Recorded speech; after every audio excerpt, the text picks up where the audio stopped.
So I am late as per usual, a couple minutes late, precisely 6 minutes late to this live stream episode of Not Your Mother's Podcast.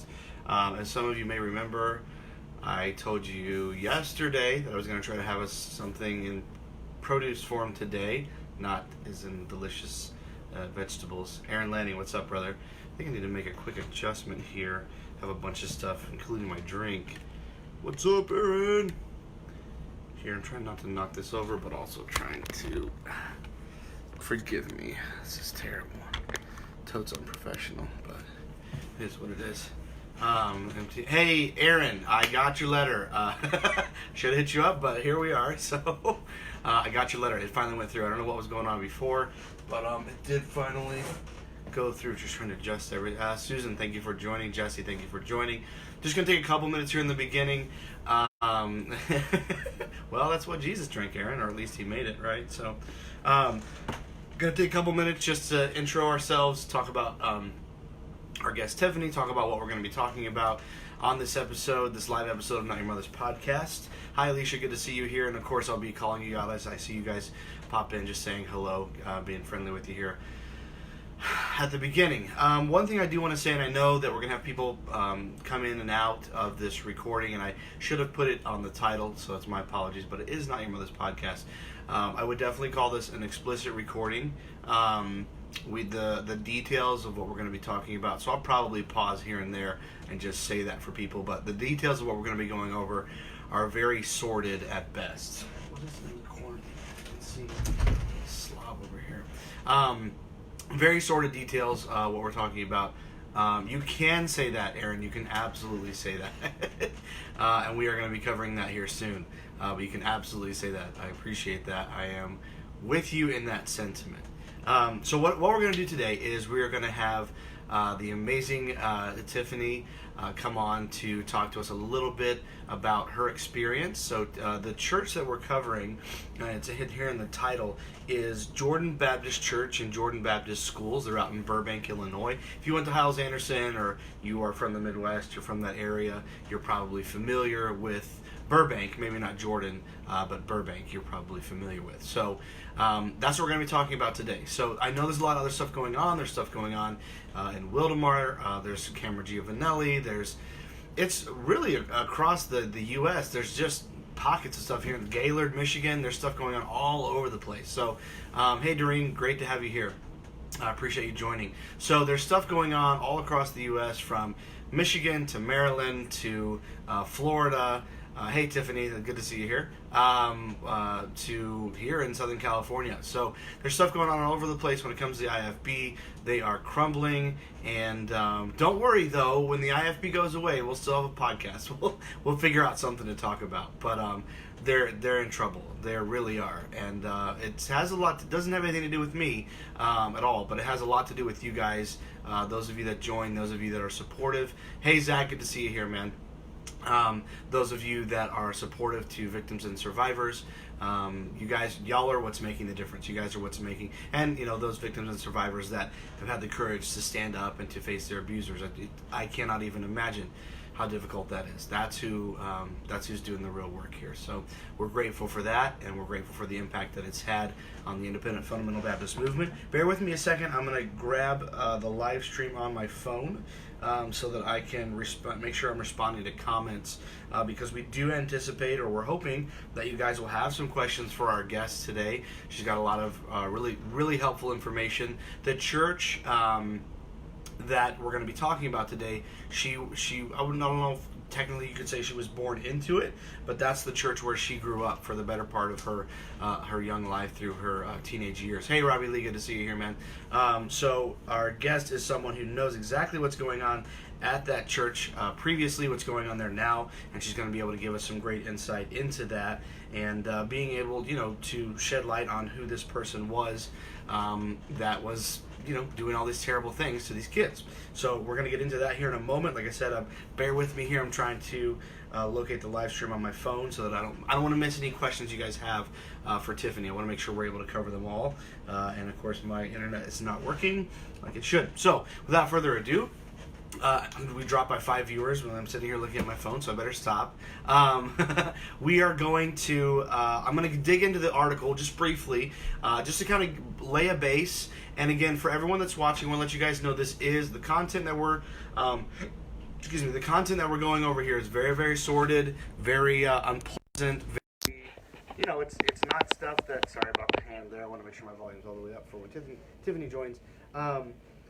It's not easy stuff to hear always, okay? So the content that we're going to be going over is, again, very explicit, very sordid. Hey, Jesse, and I want to make sure that you guys are aware of that. This is not your mother's podcast, so I would assume that most of you guys know not to have kids around, but please, please, please don't have any kids near this recording. If you want them to, that's your call. They're your kids, but I'm a dad, and I would say I wouldn't want my daughter around this kind of information. All right, so without further ado, as I already said, let me read this to you. A kindergarten teacher at a religious school in suburban Burbank, that's fun to say, supplied alcohol to a 15-year-old student and had sex with him at least 5 times while he was underage, prosecutors alleged in court on Wednesday. Now, this is not this past Wednesday. This is an older article. It was written on July 4th, actually. Hello, Mother. It's good to see you here. Shannon Griffin, a 49-year-old teacher at Jordan Baptist School, also allegedly sent nude images to that student and a 16-year-old boy using Snapchat and asked for their illicit images in return. Cook County prosecutors said some of the photos showed her getting into the shower and included text saying "come on in" and "missing you." Assistant State's Attorney Kyle, and I don't know if, okay, that's me and Tiffany were talking about this earlier. So the Assistant State's Attorney, I'm not sure if I'm going to get their name correctly, their last name, tiled Gruca, G-R-U-C-A. If someone knows the proper pronunciation, I'd appreciate you dropping it in here. I do apologize if I'm mispronouncing that. I don't intend to. The new details emerged as Griffin of Oak Lawn appeared in court for the first time since being charged on Tuesday, again this is about a month ago, with sexual assault, solicitation of child pornography, distribution of harmful materials, and grooming in 2 separate cases. The alleged conduct began in late 2013 and continued through last year, Gruca said. Griffin is married to the pastor. How does that work out? Yeah, right? That was a surprise to me, Zach. Snapchat was around 2013, I guess. I don't know. I didn't have it then. Griffin is married to the pastor who runs the school and has 3 adult daughters, said her attorney, Lori Levin. Mrs. Griffin vigorously maintains her innocence. They all do. Hey, Andy. Hey, Beth. Good to see you guys here. Thanks for coming in. Levin told reporters about after the hearing. Griffin did not say anything. Again, Griffin is the perpetrator here. Anything during the hearing. She wore a pink tank top dress and pink Nike sneakers, staying with her hands behind her back and her blonde shoulder-length hair down. She has no previous criminal history. They never do. Well, they rarely do, I should say. Poopy doopy, Andrew. Thank you for that. It boggles my mind. What a betrayal. Cook County Judge John Mahoney ordered Griffin held on a total of $750,000 bond for both cases, calling the allegations horrible. He also ordered that she have no contact with the alleged victims in the case or any minors. Makes sense. Griffin's husband, Pastor Thomas Griffin, was present at the hearing with a church member. Neither answered questions from a reporter. Not a big surprise. Yeah, this was not, yeah, if we're talking 2013, because someone correct me if I'm wrong, but I believe Scott was around 2011 or 2012. I'm not certain as to which of those years it was, but Scott was around that time frame. So this probably, to say it didn't happen to someone else, in the school before that, I'm sure it probably did. But as far as what we're talking about specifically tonight, I think this occurred after what happened with Jack Scott. Sorry, give me 1 second here. Perfect. There we go. Okay. This is going to help me make sure I don't miss our comments. All right. Yes, 2012, Alicia. Thank you. All right, Alicia, thank you for joining also. Earlier Wednesday, the doors were locked at Jordan Baptist Church, a red brick building with a tall white spire. Several school buses sat in the parking lot connected to the church.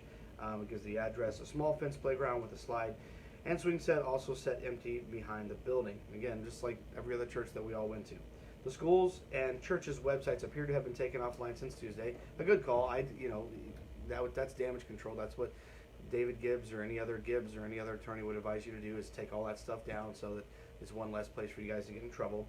Authorities began investigating the allegations when the Burbank Police Department read an anonymous tip early March, according to police records obtained through public records request. The Cook County Sheriff's Office took over the investigation in May because of jurisdictional questions that arose in the case.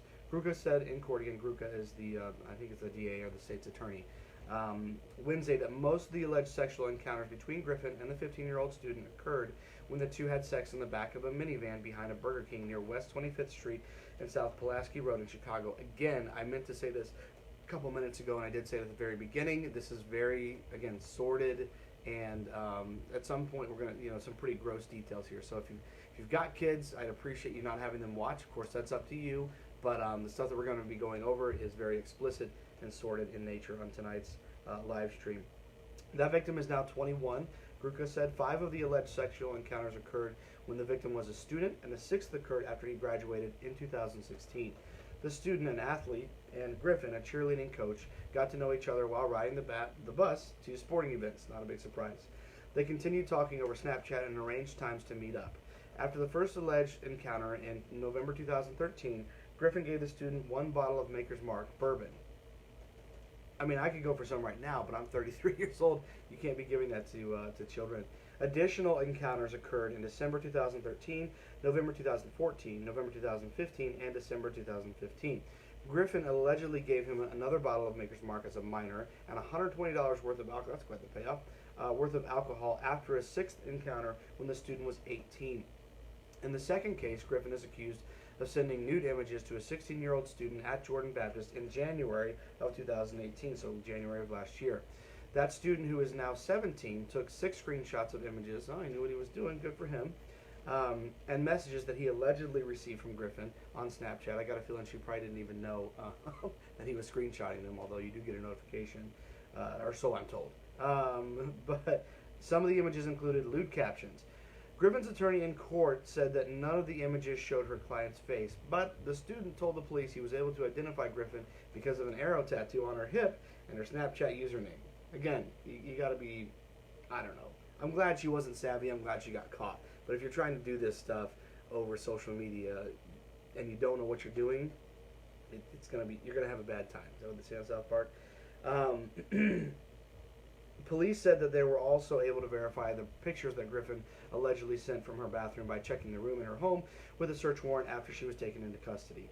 In Oak Lawn, where the Griffins live in a brick home with an enclosed porch on a residential street, several neighbors doing yard work Wednesday said they had never been to the church. Good for them. Miguel Castellano, 33, said he has lived across the street from the Griffins for 2 years but has not interacted with them much, other than a wave hello from time to time. Castellano said Shannon Griffin and her daughters often are outside riding their bikes or walking together. I'm going to finish the article. There's not a lot more stuff that's pertinent. Hey, Nate, thanks for joining us. Hey, Wendy, thanks for hopping in. The church, yeah, exactly. There you go. Yeah, you're right. Castellano said that he saw about 5 unmarked police cars outside the Griffin home Monday morning when he was returning home from working an overnight job. It looked like the house was being raided, he said, which was about right. No one answered the door Wednesday at the family home, which is just about 3 blocks from the church. Sounds right. The house is also steps from a large playground at Brant Park. The Cook County Sheriff's Office said the investigation into Griffin's alleged conduct is ongoing. And I'm glad it's ongoing because generally there's multiple victims. So right now, without further ado, as I've said before, we are going to bring on Tiffany here in just a second. Before we bring her on, I want to mention to you guys that the reason I'm having Tiffany on is she actually is the one that tipped us off to this information, to this case, to what's going on in Burbank. So we wouldn't, I mean, it may have come across our radar at some point, but she let us know what was going on and gave us some information about this. So that's why I'm glad that all of you have joined us tonight. I want you guys, as she's giving a little bit of personal information and telling us how this woman, Mrs. Griffin behaved towards her and others as a young person, and just her experience in an IFB church. She also attended Hammond Baptist schools in Hammond. Is that in Crown Point? Is it in Crown Point or is that in Cherville? I don't know. Anyways, you guys know Hammond Baptist schools, and but she went to this church since she was a child, and so to have her kind of weigh in and give us some information is really, really helpful because I can sit here and read the article and kind of give you my takeaways, but to have someone that was there, kind of boots on the ground experience, that's going to be terrific. So we're going to have Tiffany on in just a couple of minutes. She's going to come on for us here and just kind of, we're going to wrap, and she's going to kind of we'll get her some background from her, find out what her childhood was like. Again, inside the IFB, but this church specifically, see what the leadership was like in this church, and then also find out, how her interactions were with this woman, how her interactions were, with how her, because she has siblings that I believe had some pretty horrid experiences.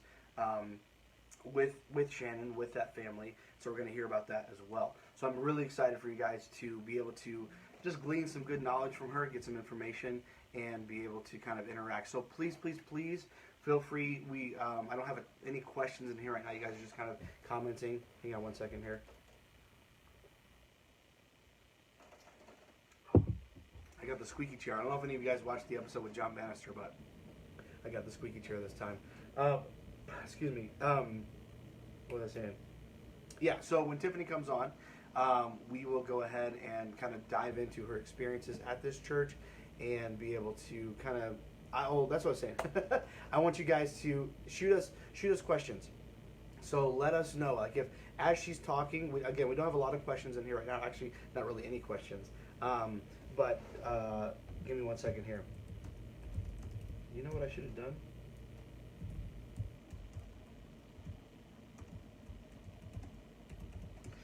I want you guys to feel free to ask questions. So feel free to ask any questions you have at all. We're going to make sure we answer as many of them as we can, as we've done in the past. So Tiffany's going to come online here in just a second with us, and we're going to get to kind of get her back and find out what it was like growing up at Jordan Baptist. I'm really excited to hear from her tonight. So feel free to ask her questions. If we don't get to them immediately, we will get to them as soon as we can. But I do want to let her kind of tell her story first. But as she's telling her story, feel free to ask any questions that you want to ask. Can you guys let me know if you have any issue hearing me? Are you guys having any trouble hearing me? I want to make sure that this is going fairly smoothly. I think we are having some technical difficulties I'm seeing, but let me know if you guys are having trouble hearing me. Let me know. I don't know if that's if it's a problem for everyone. We might restart the stream. Hey, Tiffany, can you hear me okay now? I can hear you okay. Hear me ish? It's still kind of quiet, but okay, all right. I did turn my volume all the way up. Let me see if there's anything else that I can do. Thank you, Ashley. Thank you, Andy, for letting me know. Let me try a couple things here really quick. Make sure. All right, I can also scoot closer so you guys can see my moles better and hear me better. All right. Hey, Lauren, thanks for hopping on. All right, so Tiffany, the issue was my mic, my brother says, which doesn't surprise me. So, Tiffany, can you kind of give us a little bit of a background and tell us, and I kind of gave everyone a little bit of information, but tell us what it was like, or maybe not necessarily your exact first memory, but kind of give us just a little bit of background, what it was like growing up at that church at Jordan Baptist. It's hard to say looking back, but when you grow up in the Baptist circles, that's all you're used to. You don't know any different. Sure. So, you mean my earliest memory? Yeah, like, I mean, we're the same. Like, we were born into the nursery, right? So, like, my earliest memory, I don't remember. But something, I don't know if it's your earliest memory of Shannon or just your earliest, unfortunate incident that occurred there maybe, or just, what it was like. How about this? How would you compare that church? Because I think most people watching are familiar with First Baptist Church Hammond. And I know the size is different. But as far as the attitude and what the church was like, how would you compare that? What would differentiate it? Or how would it be similar to First Baptist Hammond? I think that's a good way to kind of quantify that. I would say it's similar as far as the standards and the legalism goes, what women were, supposed to do, how you're supposed to dress, how you're supposed to act. And if you didn't go with the flow, you were definitely kind of cast aside. Yep. If you questioned things, they didn't like that. Yep. So from a young age, yeah. So from a young age, you're conditioned really to not ask questions and just obey. I mean, so it is very similar in that way. My earliest memories of Shannon are from when I was very, very young, because I was friends with her daughters, and my other sisters were too. We all grew up together. Right. But I was, kind of saw her as she gave the impression of everything's perfect. Oh, yeah. And she can do no wrong, her big eyes bulging out, just, Typical I like think pastor's wife. her, Yeah, her eyes scared me. I remember that as a little kid, yeah, like I always got so scared when she would make eye contact with me because eyes were like, they're intense. you Yeah, know, especially when she would sing. Like she sang like every Sunday in church. her She had to special sing music like was she traumatizing sang like for a you. Is solo that what you all the time, you know. mean? So I think it was an attention thing. Yeah. She loved attention. She Mhm. always has. Mhm. But she definitely has always given the impression of somebody who tries to maintain their perfectionist, their perfect life, Yeah. basically. Mhm. Even in their home, she always pretended like everything was perfect, and we really thought their life was perfect. Yeah. Sure. Going into their homes, you felt honored to be invited or to be Mhm. considered friends with their daughters. Like you had to be a good kid to be friends with them. Right. Yeah. Yeah. So anything like that, it's very similar to how both of us grew up. I think you can Oh, agree. absolutely. Yeah. Yeah. I would agree 100%. And that's a common tenet of this religion is man worship, and so that's what you're talking about. And I remember, not on a large scale, but on a small scale, excuse me, being on the other side of that, where I was the assistant pastor, so like it was a big deal when you got to come to my like. Who cares? It's a house. Like it's not that big of Yeah, a deal. Like it's someone's house, and they're human just like everyone else. But that was not what we were taught, and it's not what we believed. So yeah, I feel you there.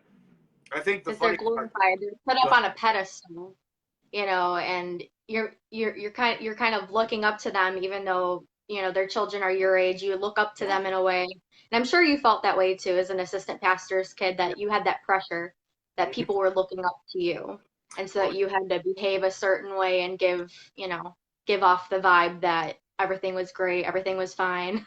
oh yeah.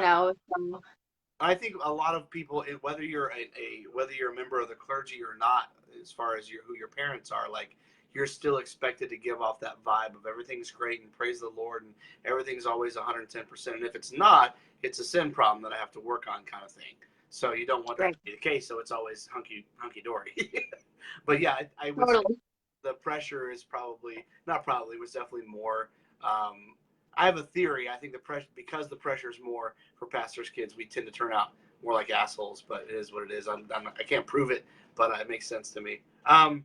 So as far as growing up, did you have and speak to your comfort level? I'm not asking you to share anything that you're not comfortable sharing, but what were your what was it like interacting? Because a lot of what I'm reading in that article and kind of what I'm seeing as far as how the case is going, it seems like she was around. She was the kindergarten teacher, right? But Yes. she was around like the. I just want to say hi. Hey Kevin. Hey Tony. Hey. Oh, I'll say hey to Lauren again. Hey Stanton. Be careful out there in the storm, whatever storm it is, unless that's the name where you're from. Oh, storm in Yeah. Florida. Yeah, for sure. um, Oh, what was it like? Because I mean, it's were you involved in the youth group or no? yes. Okay, Yeah. I was almost 16 when we left. We left okay, there like 3 months before I turned 16. So. got. So she active with the teenagers? Because that's kind of the vibe that I'm getting from what I'm reading. Um, Oh yeah, because okay, her kids were in the youth group, so she was very actively involved. And same with the youth pastor's family, obviously, it's the youth group. But just trying to stay involved with everybody.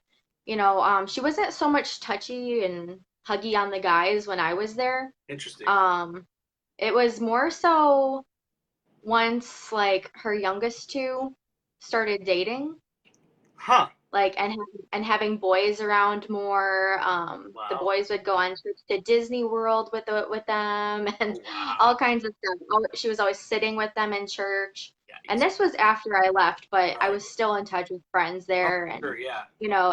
and even to this day, like they're like, "See, I told you back then something was really weird." I'm like, "Well, you were right." Weren't um, wrong. Um. but she wasn't like touchy or inappropriate with the guys while I was there that I Okay. know of. Okay. All of the guys I grew up with are, they would have come forward. They wouldn't have Oh put for up with sure. that. Um, but you know, she was involved a lot with, obviously, with the kindergarten class. She was the kindergarten teacher, um, up until she got arrested. Right. There's that. Um, Kind of prohibits you from so, teaching kindergarten. Yeah. uh-oh. I mean, she was my middle sister's kindergarten teacher, so Okay. it's really gross. It's just so weird, you know, knowing that this woman has been influencing kids for years, and who knows the kind of behavior she exhibited in the classroom that Exactly. we may never know about. Well, and You if know, correct me if I'm wrong, but let me take a couple minutes for comments. My dad says I turned out okay. Thank you, Dad. And James, Leslie, Larissa, Jessica, thank you guys so much for watching, and Katie as well. With the Sunday school classes, when you think, because what you're the point that you're bringing up that I hadn't thought about that really makes sense is, I remember most churches I was in, Sunday school class, even for the little kids, is a closed door environment. Was hmm that correct? Was that the same? They're like, most of the Sunday school classes I was a part of yeah, as a child was in some basement somewhere behind a yeah. closed door. That's where her classroom was, and like I guess it's considered the basement of the church, but that's where the school was. So, But that's where all the Sunday school classrooms are, and Little Bears and Blue Denim and Lace, Baptist Boys Battalion, all that stuff. I know, well, it's bringing back all these memories. that's entirely mirrored for First Baptist. That's the same exact Yeah, program they had. I don't know about the Bears, but Blue Denim and Lace, and what was the boys one? Baptist Boys Battalion. That's the same as First yeah. Baptist, I think. Everything was the same, and Copy paste. it's the same thing, the closed door mentality Yeah. where there's small groups of kids with one adult. And I've heard several stories, even from friends of mine from First Baptist, where they were molested by these leaders that were supposed to be trusted. You God. know, guy friends of mine, girlfriends of mine.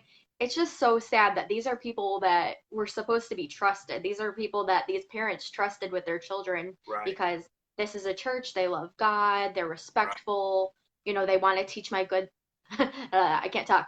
They No, want to I teach feel you.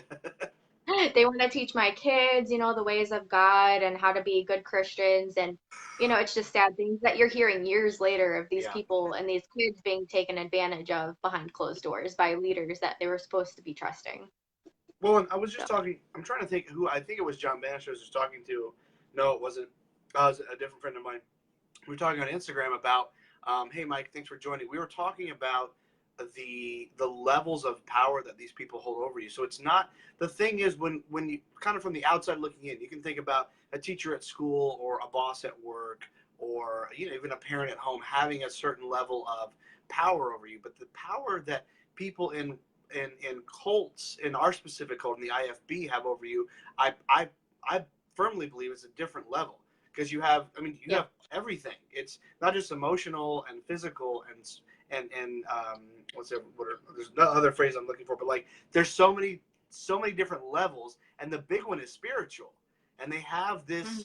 spiritual power. I mean, I'm not trying to be mystic with it. I'm just saying they kind of have the ability to let you know if you're a POS person or not, and you've got to listen to what they have to say. And Mhm.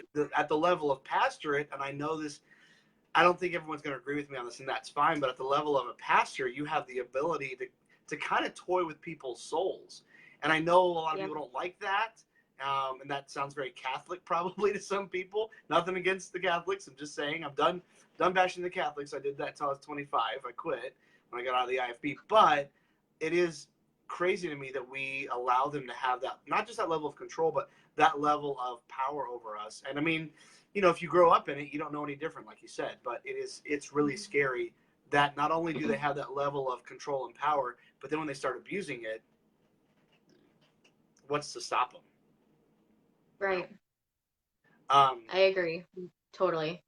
And growing up in that, you don't know any different. You don't know no, that exactly. that's wrong. Right. You You don't think this know is that right. that's wrong or that's bad or that's inappropriate because you're taught to, submit to authority and respect your elders. Yeah. So if they tell you, this is a secret, don't tell anybody what happened or I'm going to Exactly. hurt you and I'm going to hurt your family, you believe it. Yeah. Well, and the big one that I hear a lot, and that I've heard I think out of Wildemar was, "You're gonna ruin my ministry." Yes, you're It's going to ruin my ministry. You're going to hurt the cause of Christ. I've actually heard that my That's mother's amazing. mentioned that one as well. after what happened to her, that's what she was told when she brought it forward. The Yeah. abuser said, "Well, you're going to ruin my ministry." Well, my thing is, hey Jose, hey Tammy, thanks for joining us, guys. My thing is, what the hell kind of a ministry do you have? Like, this is what you're doing. Like, that's not a ministry.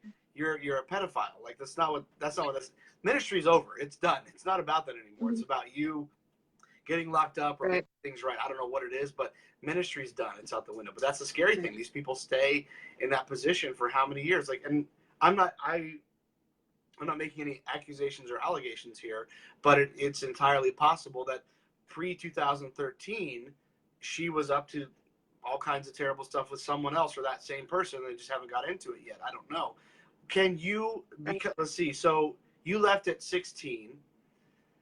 What can you speak to as far as, again, at your comfort level, what can you speak to as far as how she treated you or anyone else that you might have known in the youth group as teenagers, whether it was guys or gals?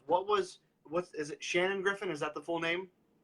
Yeah, Shannon Griffin. So what was she like, being around? Like, was she, I mean, like you said, her eyes terrified you during special music. I get that. But But beyond her that, eyes were just like,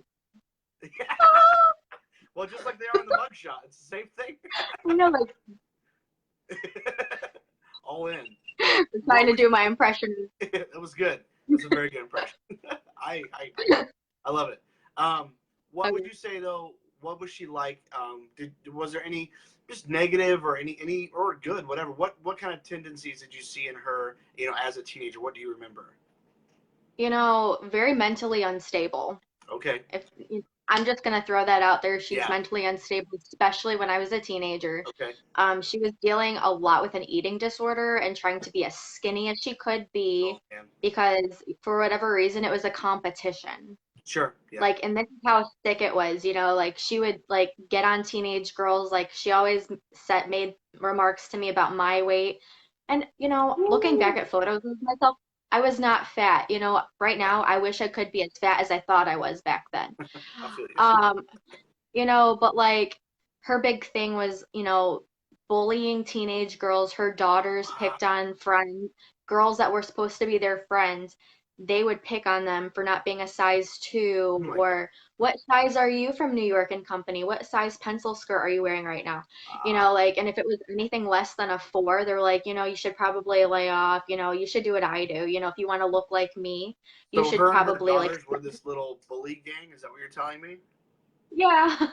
And specifically, there were 3 girls who, I don't like to use this word a lot, but like overweight or considered obese, and they would be horrendously made fun of because they were overweight.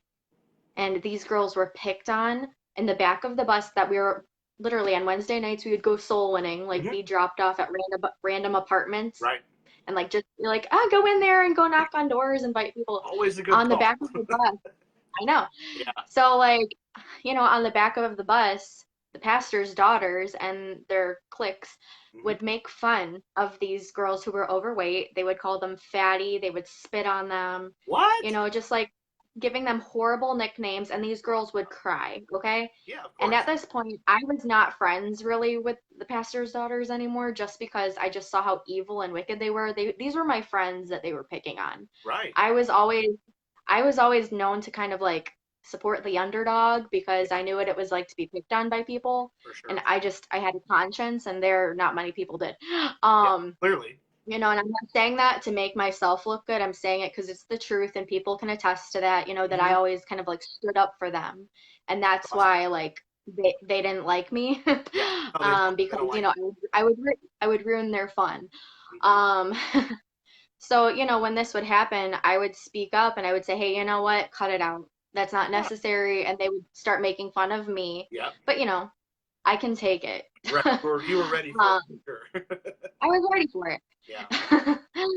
But no, like their mom was the same way, and living in that house, I can only imagine like how things went down in that home to make these girls turn out the way they did. Yeah, I'm sure. So it's not completely their fault in a way for being conditioned in that lifestyle, and that's all they saw at home. So they're just kind of mimicking what's going on behind closed doors, and God only knows what happened to them. But yeah, Mrs. Griffin was the exact same way. if there were ladies in the church who were a little overweight, she would be talking about them behind their backs. I personally Wow. walked in the bathroom when she was making fun of another woman that was singing a duet with her that morning. My, what? And yeah, she was like making fun of her in the bathroom, like saying, "Oh, just like making a little remark." And I heard her say, "Well, I look like a toothpick next to that girl." Oh my And God. it's like, just like always making comments about people's weight and, Right. getting on teenage girls, even young And girls in elementary. if I can, yeah, if I can interject, because I want to hear more what you had to say, but that is such an, it's not just an impressionable age, it's an age where you already hate yourself. And for many, Yes, like when I'm that age, like I still have adult acne, but when I was that age, I had it intense. And like, man, I hated that. Like I hated so many things about myself as an adolescent. And, I think you grow through it and can figure it out. But man, if you have a person in leadership that's, obviously has an eating disorder, but looks like they're in good shape. And on top of that, they're making fun of you. And on top of that, you look up to them. It just ruins right. so many things for you. It's It terrible. does, because you're having those thoughts about yourself, and then to have You're already somebody there. telling you those things, Yeah. and somebody that's you're supposed to be able to look up to them, and they're Yeah. so godly and Right. Christian, and they're telling you those things. It's just like it makes you feel like absolute crap, Yeah. you know? Oh, yeah. And In it other makes words, you you got it. really start to Yeah. believe it, and you have to fight extra hard because, I know people are talking a lot recently about the importance of being aware of mental illness and Hmm. having those thoughts and Yeah. retraining your brain to think positively. And that's not stuff we were taught No. about at No. all. No. We No. were No, mental Well. health was never talked about. Psychology, oh, psychologists, no, they're not godly. And There you go. you have to go to a pastor or a spiritual Uh, counselor. The psychologists, they don't know what they're doing and they'll steer you in the wrong path. well, so yeah, and psychologists and scientists are kind of put into the same vein by the IFB. Like they might Yeah, as well be because witch scientists doctors. don't know crap. It's like, Yeah. they have a degree for this. You have, you don't.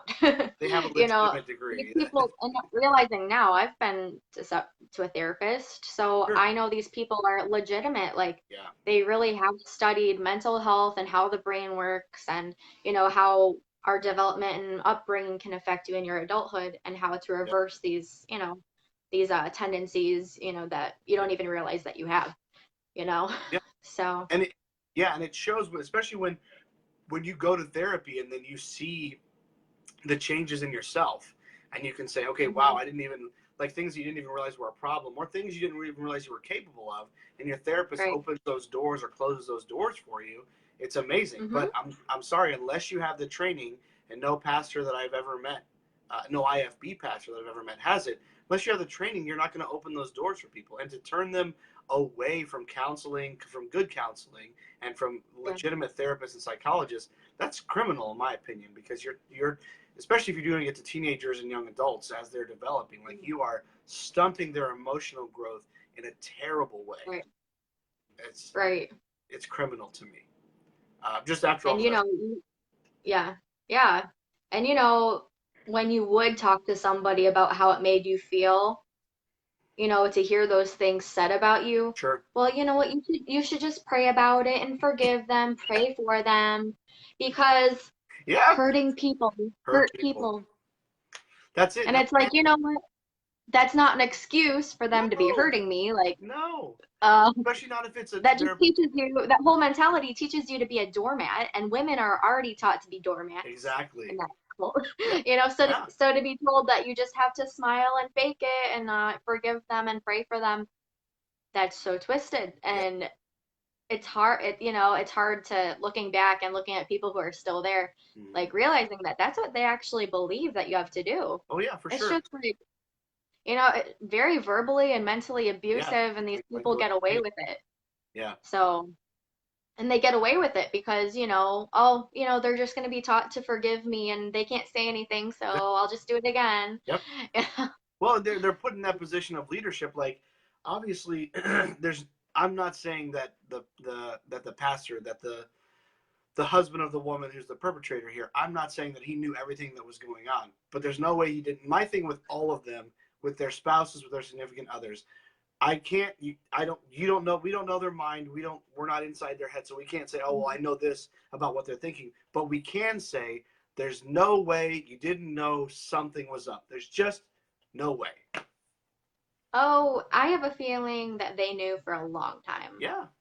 I Yeah. have a feeling he knew for several years. Mm-hmm. I mean, obviously, they weren't, how can I make this PG-13 for our viewers? You don't have to. Um, Let me pause you just for a second. Hold that thought. Because I haven't said this. I said at the beginning. I'll say it one more time. And by the way, welcome to everyone that's joined. Since I welcome you guys, Nanette, Ryan, Jesse, Janine. So happy to have you guys here. Don't be super worried about making it PG-13. I read the article. The article has pretty sordid details anyway. So guys, if you have kids, I'm not telling you that you can't have them watch this. I would appreciate it if you don't, but you make your own decisions. But you already knew from the beginning. If you were here at the beginning, or if you're here now, Jose, if you're here at the beginning or you're here last now, warning.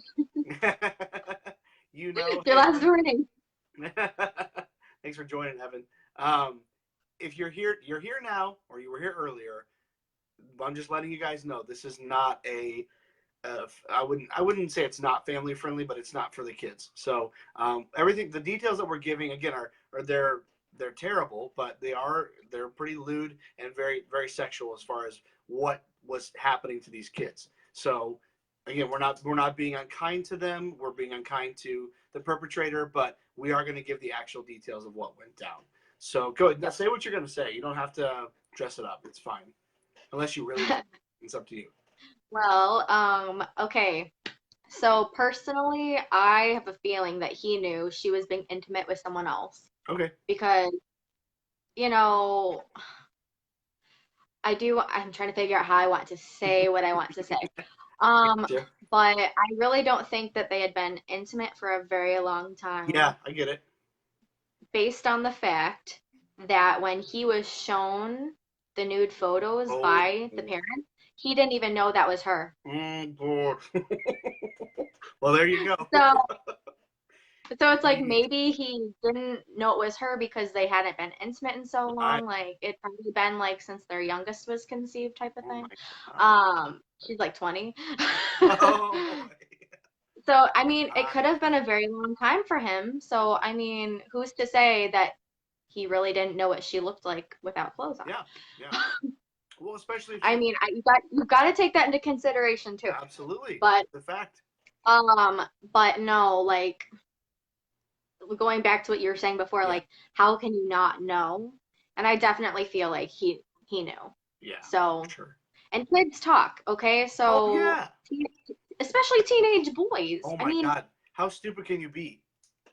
They're gonna talk. Teenage boys talk about everything. Whether it's she held my hand or she kissed me. They're gonna talk amongst their friends. Yes. So I mean, they might even embellish a little bit. For sure. And but to go back to everything else, the Pastor Thomas Griffin, I think he didn't realize it was his wife because he probably didn't even know she had a tattoo. Yeah, so he just said that too. Yeah, that's hilarious. Oh my God. So it's like he probably had no idea that she had that tattoo, which she got to match a student. Nuh-uh. So yeah. Oh, yeah, she got the tattoo to match a student. So since then the student has had it removed. But she chose to keep it. It was like a special, like a way that she kept them connected, and yeah, it's so sick. That's sick. Yeah. So she got it to match a student. So that's next level though. That's not just messing around. That's commitment. You're really preying on these kids. Yeah, and like really warping their minds and screwing at them, and psychologically, like you're manipulating these children into thinking that they're in love and that this is okay, this is acceptable, when it's like you're the same age as their parents, if not older than these kids' parents. It's just like it's messed up. Well, it's messed up, and what it does, and I mean, we don't. Excuse me. We're not inside the brains of these students, these young people, these young adults. We don't know what's going on in there, but just trying to put yourself in their shoes, if you can imagine what that does to you for the rest of your life. It's not that you can't get help and you can't be, you can't live your life and still be happy. I hope all of that for them. But the fact is, when you start out, and I'm not saying that was these young men that this is their first romantic experience, but it is one of their first. The fact that this is kind of where you're starting out, understanding how to treat women and how romance works and what dating looks like and all that's crammed into this adult woman who is extremely manipulative and is preying on them. Holy crap. Yeah. That's just, I mean, I feel horrible for them because oh yeah. this is pretty much their foundation, their It first absolutely is. experience. This is going to affect all of their future Yep. relationships. Yep. This is going to affect, not just their future spouse, because, you're going to tell people what happened to you Yep. eventually. Yeah. You can keep this type of thing is not going to stay a secret. Well, you Your bury it and spouse it's is going to going hurt to you know. just It's going to as much. affect your relationship with your spouse.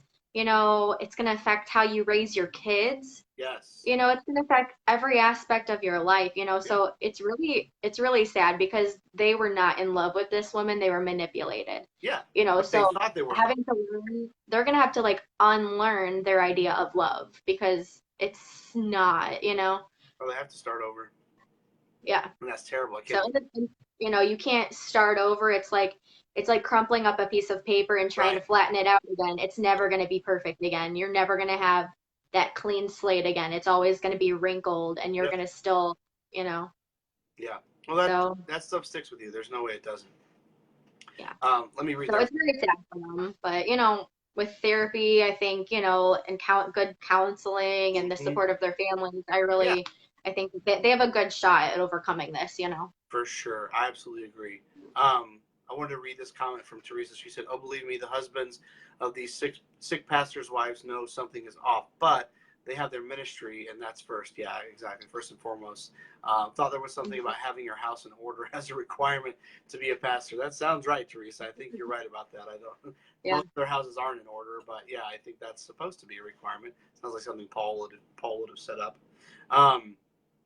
Okay, so Or having it make it look like your house is in order. You have to give that appearance of yeah. keep up appearances. Yes, exactly. And that's the thing that gets me and always will about the IFB and a lot of culture as well, but cults specifically, it's all about appearances. And we would make my dad, he was a pastor, he is a pastor still, no longer IFB, but we'd make these jokes about how we'd yell at each other all the way to church and be angry at each other. And then as soon as we stepped out of the car, everything was fine. And oh, hunky dory. As soon as you get back in the car, you're ready to kill each other.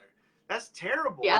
It's funny for us to talk about now, right? But like looking back, like that's how you as a teenager, as a young adult, that's how you thought it was supposed to go. That's not how anything's supposed to go. And some of us had really long rides to church. Yes. Recovering from that, if you're crying, you walk in, you're like, yeah. It's like, oh, something just happened to them.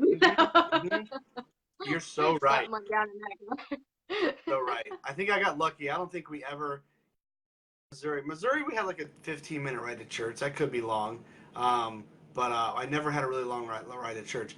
I think we lost Tiffany. I don't know if you guys can see her still. Drop me a comment if you guys are seeing her. I'm not seeing her on here on either of my feeds. So let me know if you see her. If you don't see her, whether you see her or not, let me know. John Sweet, thank you so much for joining. Tiffany, if you're there, I'm trying to add you once more. I think we might have some connectivity issues, or maybe she just got tired of me laughing. I get it. There you are. We got you. I'm back. All right. I didn't know if you got mad. Okay. I laughed really loud. It happens. Yeah, I think I got lucky. I don't think we ever had a really long ride to church, but maybe conferences. If we were going to something in Hammond, it was rough. It was a long ride for sure. Yeah. Oh yeah. So that was your experience again as a teenager, kind of understanding her mentality was really that of a bully. She picked on a lot of people.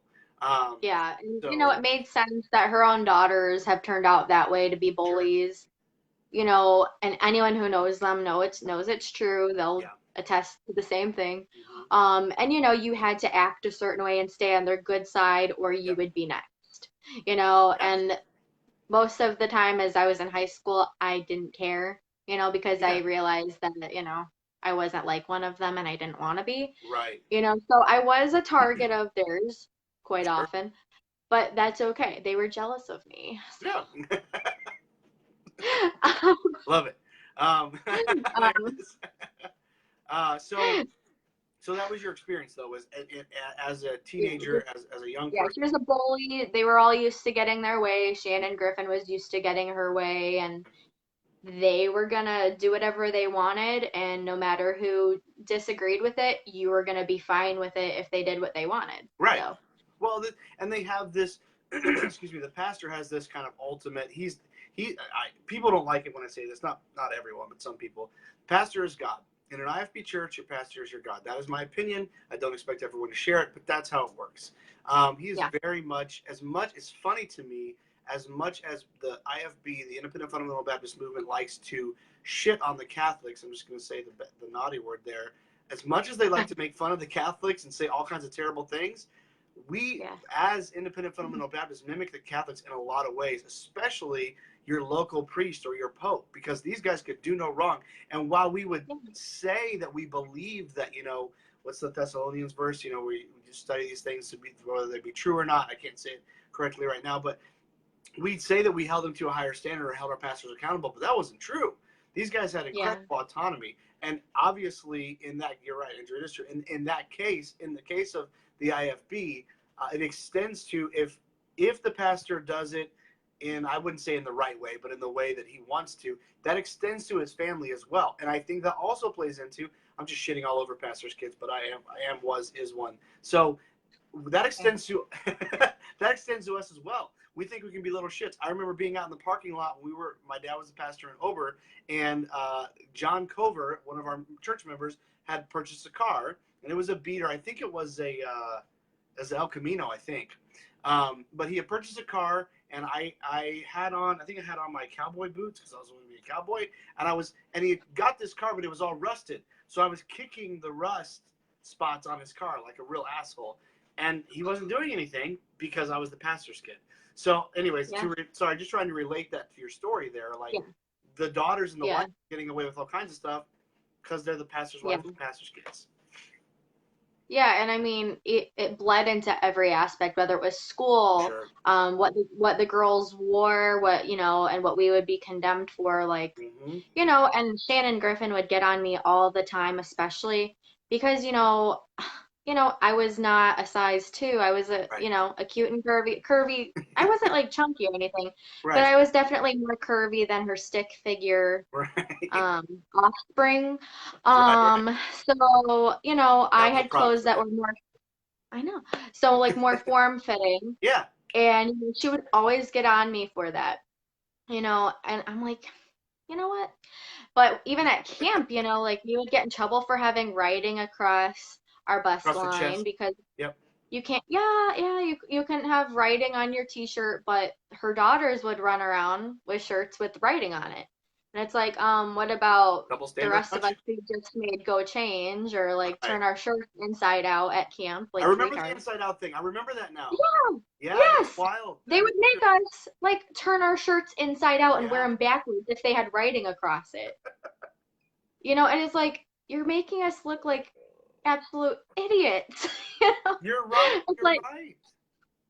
Like, did they get dressed in the dark? But her daughters would be permitted, and they would get to wear stuff or pictures across their shirts, Yep. I mean, it's like, it was so, like, such a double standard, just little stuff like that, any way to pick on girls. That was just my experience being there. Thankfully, like, nothing sexual happened. I know that she was, with any young boys or anything while I was there, that I know of. I don't think anything happened with guys while I was there. They wouldn't have tolerated that. Right. But as far as that, I mean, it was definitely more like on the girls, bullying the girls, and any family who didn't like kind of like blend, they would reach out to them and try to like make them cookie cutter versions of them, So it was like, oh, try to be like the pastor's kids or try to be like, the pastor's wife and go soul winning with her. She'll teach you how to be a good Christian, or go to the pastor's wife Sunday school class, spend time with their kids, and that was just, kind of. That's the pedestal classic. Again.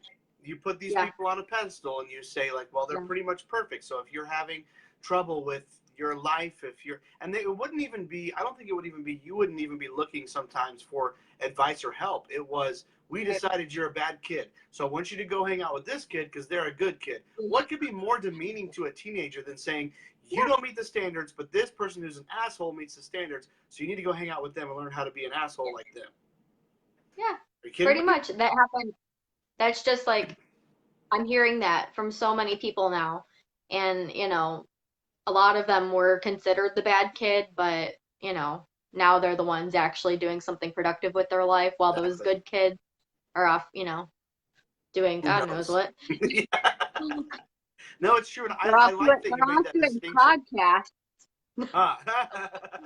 I'll take it. Those good kids are doing podcasts now. I got you. I like the distinction of, because it's something that I feel is true. There's a lot of people that, did you attend House? You went to House Anderson, didn't you, or no? Yeah. I'm sorry, I called you out. Triggered.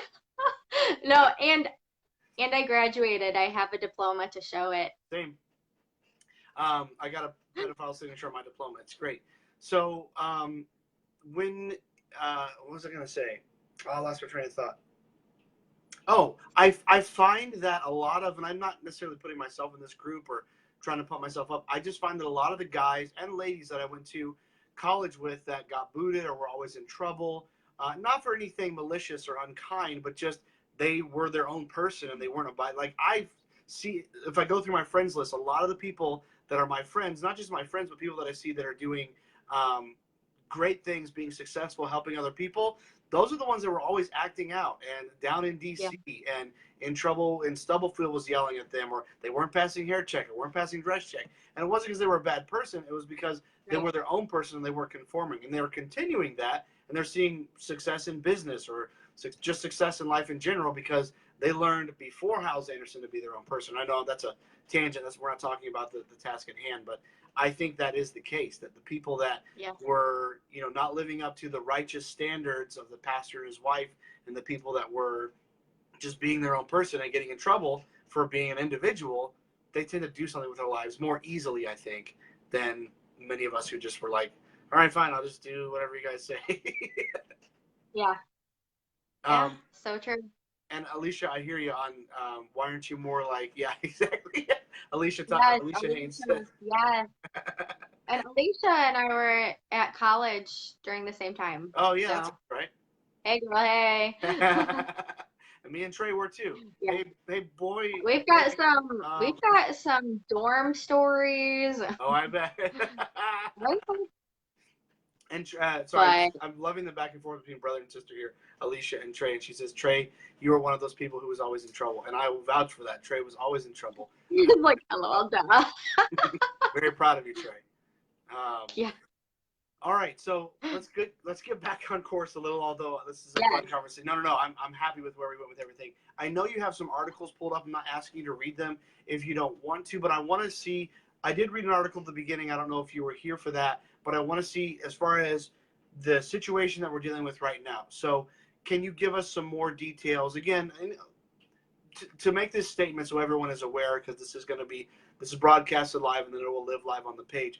We're not going to share anything that would hurt any victim, any survivor's case or testimony. We're not sharing anything that is not public record.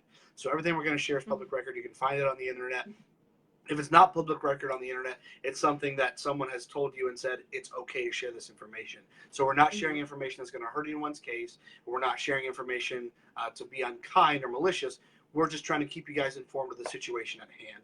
So beyond what I read in the article in regards to the specific case that we're dealing with right now, is there anything that you'd want to add to that or any details that you'd want to offer up to us? Yes. So at her first hearing, her husband was present, as well as one of the deacon's wives, who in the news clip you can see her walking with him, like all on the phone, like, all frantic, but at this, I don't believe anybody else I knew was at the hearing, but and some things were said there, and I'm working on getting those transcripts, by the way. Awesome. So we'll actually have those for another day, another time. Let's do that. But word for word what was said in the courtroom.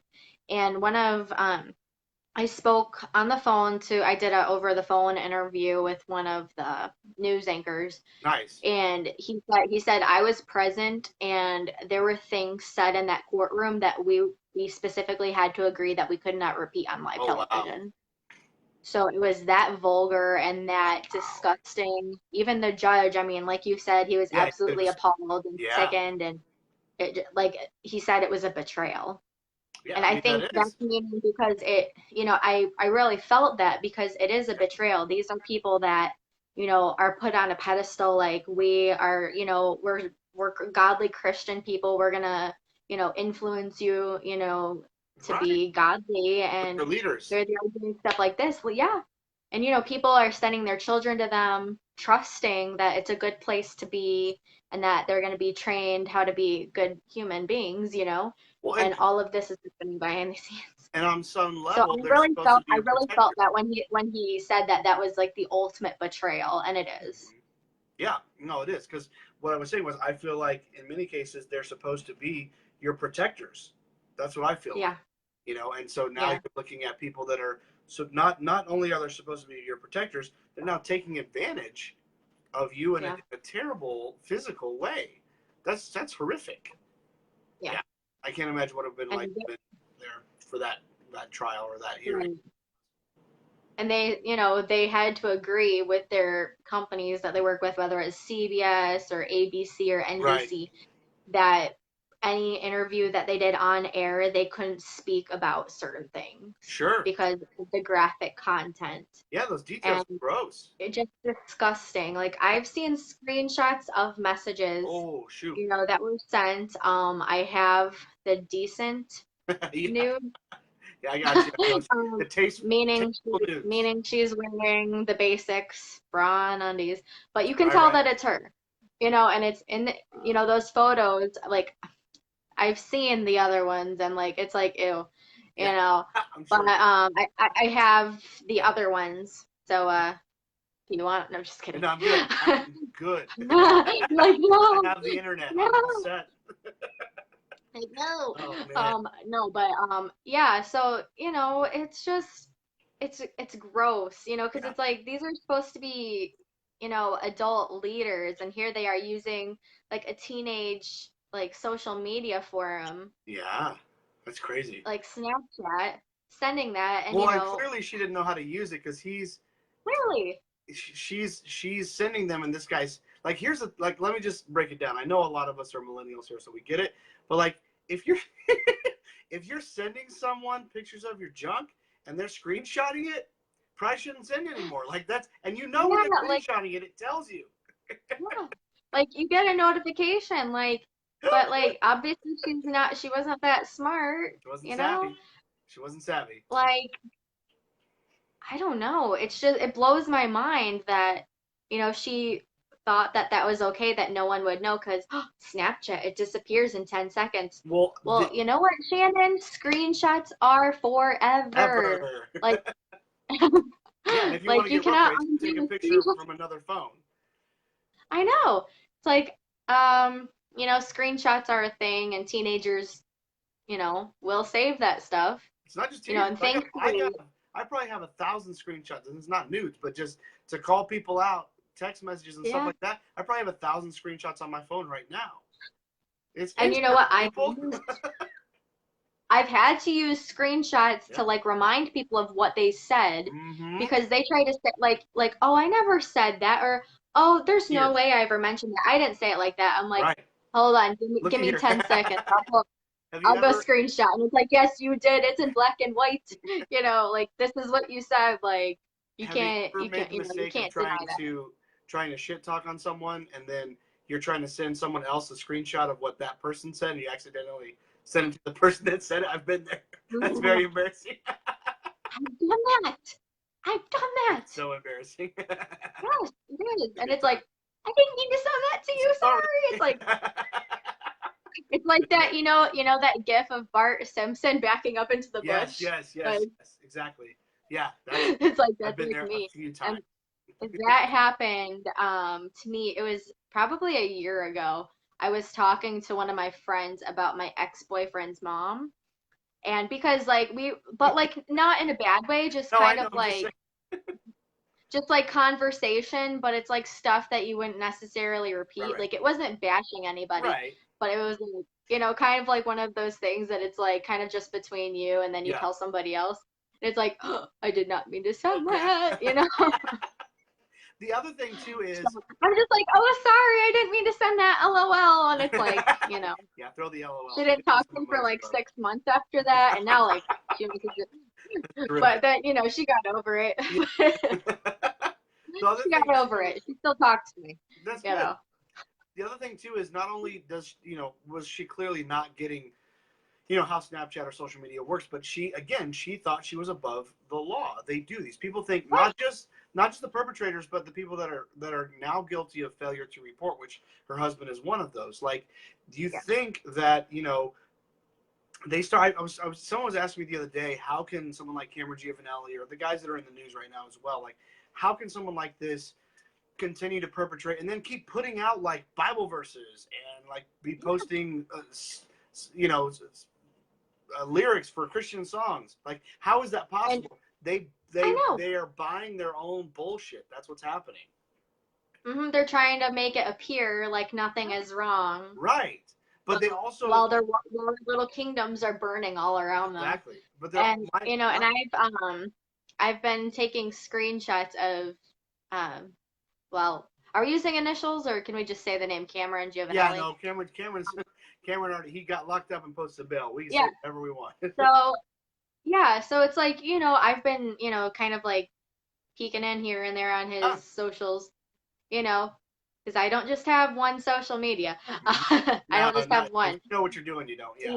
because on my regular Twitter, I was blocked because I retweeted something one of my Well, friends tweeted about him and he blocked that account. did you But follow him anyway, on so another? he's Because he's he's been blocked. He's private posting. now. I know. So he's been posting song lyrics, Bible On verses, Twitter like still? saying how he hideth, like that song, he hideth I my did my soul soul. in the cleft Not of the anymore, rock. cousin. It's like, no, like, sweetie, Yeah, your mugshot's everywhere. Like, he's not hiding your soul anywhere. Like, yeah, no, but exactly. he was taking that song completely out of context. Oh yeah, He's using that song, he hideth my soul in the cleft of the rock. right, That song was written by someone who lost their child right. Was to it death. PP Bliss? No, Uh, one of them. They all, I I don't mean, it remember. seemed like back then, like all these people's kids We're losing died and they kids. wrote Yeah, songs about yeah. it. It's not funny, but it's true. I know it's so sad. I'm so sorry. I did Sorry not about mean your it like kids, that. guys. Yeah, it's true Rest in though. peace and family. Yeah, exactly. I could No, be but wrong. it's like Someone they're in here will using correct. these songs to kind of like kind of what's that word when you're trying to make everything okay? Pacify. I don't know. Um, well, he's trying to like cover his ass, For sure. Yeah, yeah. He's But definitely like, CYA. Yeah, yeah, and it's like no, like we all know what you did, and there's no hiding from it anymore. And they well, think that they're above the law. They they think do. that they can They get do. away with whatever they want They because they're in absolutely a do. position of authority, and they Right. truly believe that it's okay because in Yes. their circles in their little cult that Mhm. it's okay that they're safe, but not Exactly. in the real world. No. Not in the real world. Nope. That's No. not how it works. Not in court. Yeah, exactly. And so that's what I'm So, saying. They buy their own bullshit. I think there are different levels of these guys. I think there's people that they are not bought. I do believe there are people that claim to be IFB. They're not really, but they claim to be IFB, but they haven't bought the bullshit. They're their own bullshit. They're very humble. They're very good people, and they don't seek for that ultimate power. I believe there are also people like Cameron, like Bruce Goddard, like Jack Trieber, like Jack Scott, like people aren't going to like this, like John Wilkerson, who have found that autonomous power and have decided this is what I'm sticking with, and have. I think there's three levels. There's that first one that are still, I think, good people, and those are people that are like, hey, I found this level. So I take all those names out. I'll put someone else in there, but like they found this level. I think John Wilkerson might be one of them, where they had this, autonomy. They had this power, and they're like, they know they're in the wrong, but they're gonna. Eddie Lapine is one of them. They know they're in the wrong, but they're gonna. I don't care. I'll say it. But they're gonna stay in that place because they have the power. They have the money. They have, whether it's sex or drugs or money or whatever it is, and I have nothing against those things in moderation and in legal order, not illegal, in legal order. That's fine. Do what you want to do as long as you're not hurting another human being. I don't care. It's not my problem. But I think there's that not bottom rung, probably top rung where there's still good people there. Then there's people in the middle that are like, I figured it out. I know I'm in the wrong, but I'm on the train now. I'm not going to get off. And then there's people like Cameron and Bruce Goddard that are like, I bought it. Like, not only am I selling bullshit to others, I bought my own bullshit, and I'm not in the wrong here. I didn't do anything wrong. And I'm not saying that that's okay, but I think that's where Cameron and Mrs. Griffin are there as well, because she's denying that this stuff ever happened. I don't know. Maybe she's in the other place and she's just lying about it, but that's what I think. Well, and here's the other thing too. Like, these people believe their own lies. That's what I'm saying. Like, it's wild. They believe that they're, what they're saying, that they know they're lying, but then they start to believe it as the truth. Yes. And yes. It's like, that is scary as hell. That's so scary. It's so scary because these people believe their own lies, and but you can't like deny screenshots. You can't deny, text messages or, anything like that. You can't deny that. Doesn't work. And she was trying to say that, they're photoshopped, or, it's not her. That's one of my favorites. And it's like, no one went to find your tattoo and shop it onto this. It didn't happen. Well, and the other thing is, hold on, I forgot what I was just gonna say. Oh, so when she was like initially like questioned and caught, right. like her first story was that it's not me. Have you ever seen Bridesmaids, that scene where she's on the airplane and she walks into the first class with glasses on, and the steward comes up to her, and he's like, "Ma'am, go back to your seat, please." And she's like, "It's not me. This is you." And it's like, clearly it's you. You just have sunglasses on. Well, it's the same thing. It's the same thing with her, because her first story was, it's not me. Yeah. And it's like, the second story was, well, those were for my husband, and someone must have stolen my phone and sent them around. What? Yeah, that was her second story. And now she's back to saying that she never sent them. That's interesting though, because now you're obviously lying. You're lying about something. Either you're lying that it wasn't you, or you're lying that it was you. So which is it? Like that, and she has an attorney, right? Yeah, and it's not a public defender. Like you said, the first story was it wasn't her. The second story was that those were meant for her husband. It's like, and now she's back to saying, yeah. So. Just saying. And like, in the first place, she was trying to lie when she was trying to lie and say that it wasn't her. A couple of her friends, her daughter's friends. Turned around and called her out to the people and said, "Yes, that is you, because that's your bathroom that those photos were taken in. Like that's your bathroom, and those are your hand towels hanging up. That's your bathroom." It's like, and then they're like, "Oh yeah, we better, just turn that story around, turn that train around." What to me is that someone actually took her on. It's not a public defender, I don't think, that has her. I think it's an actual attorney. It blows my mind, and I don't know they know how to twist stuff and help people get away with whatever, but like, it blows my mind that someone was like, "Look, we know you lied and it's public knowledge, but we're still going to take you on." Like, that's wild. In a big case, if it's Bill Clinton that's lying, or I'm not saying it's Bill Clinton, I don't care, but like whoever it is, it's a big case. It makes sense to take it. You're going to get a great payday even if they go away. This is not a big case as far as the scope of the U.S. is concerned. Like, this is to us it's a big deal, but to an attorney, like, I would not take that. That's terrible. It's a waste of time. Yeah, it's not going to Well, I mean, and and there was like rumor that after her first hearing that her husband's putting the house up for sale to help her make bail. It's like, well, he didn't go through with it because he knows it's a waste of money. Did he really not? Do we know that? He didn't go through with it. She's still in Cook County. Oh, is she really locked up right now? Yeah, and here's the funny thing.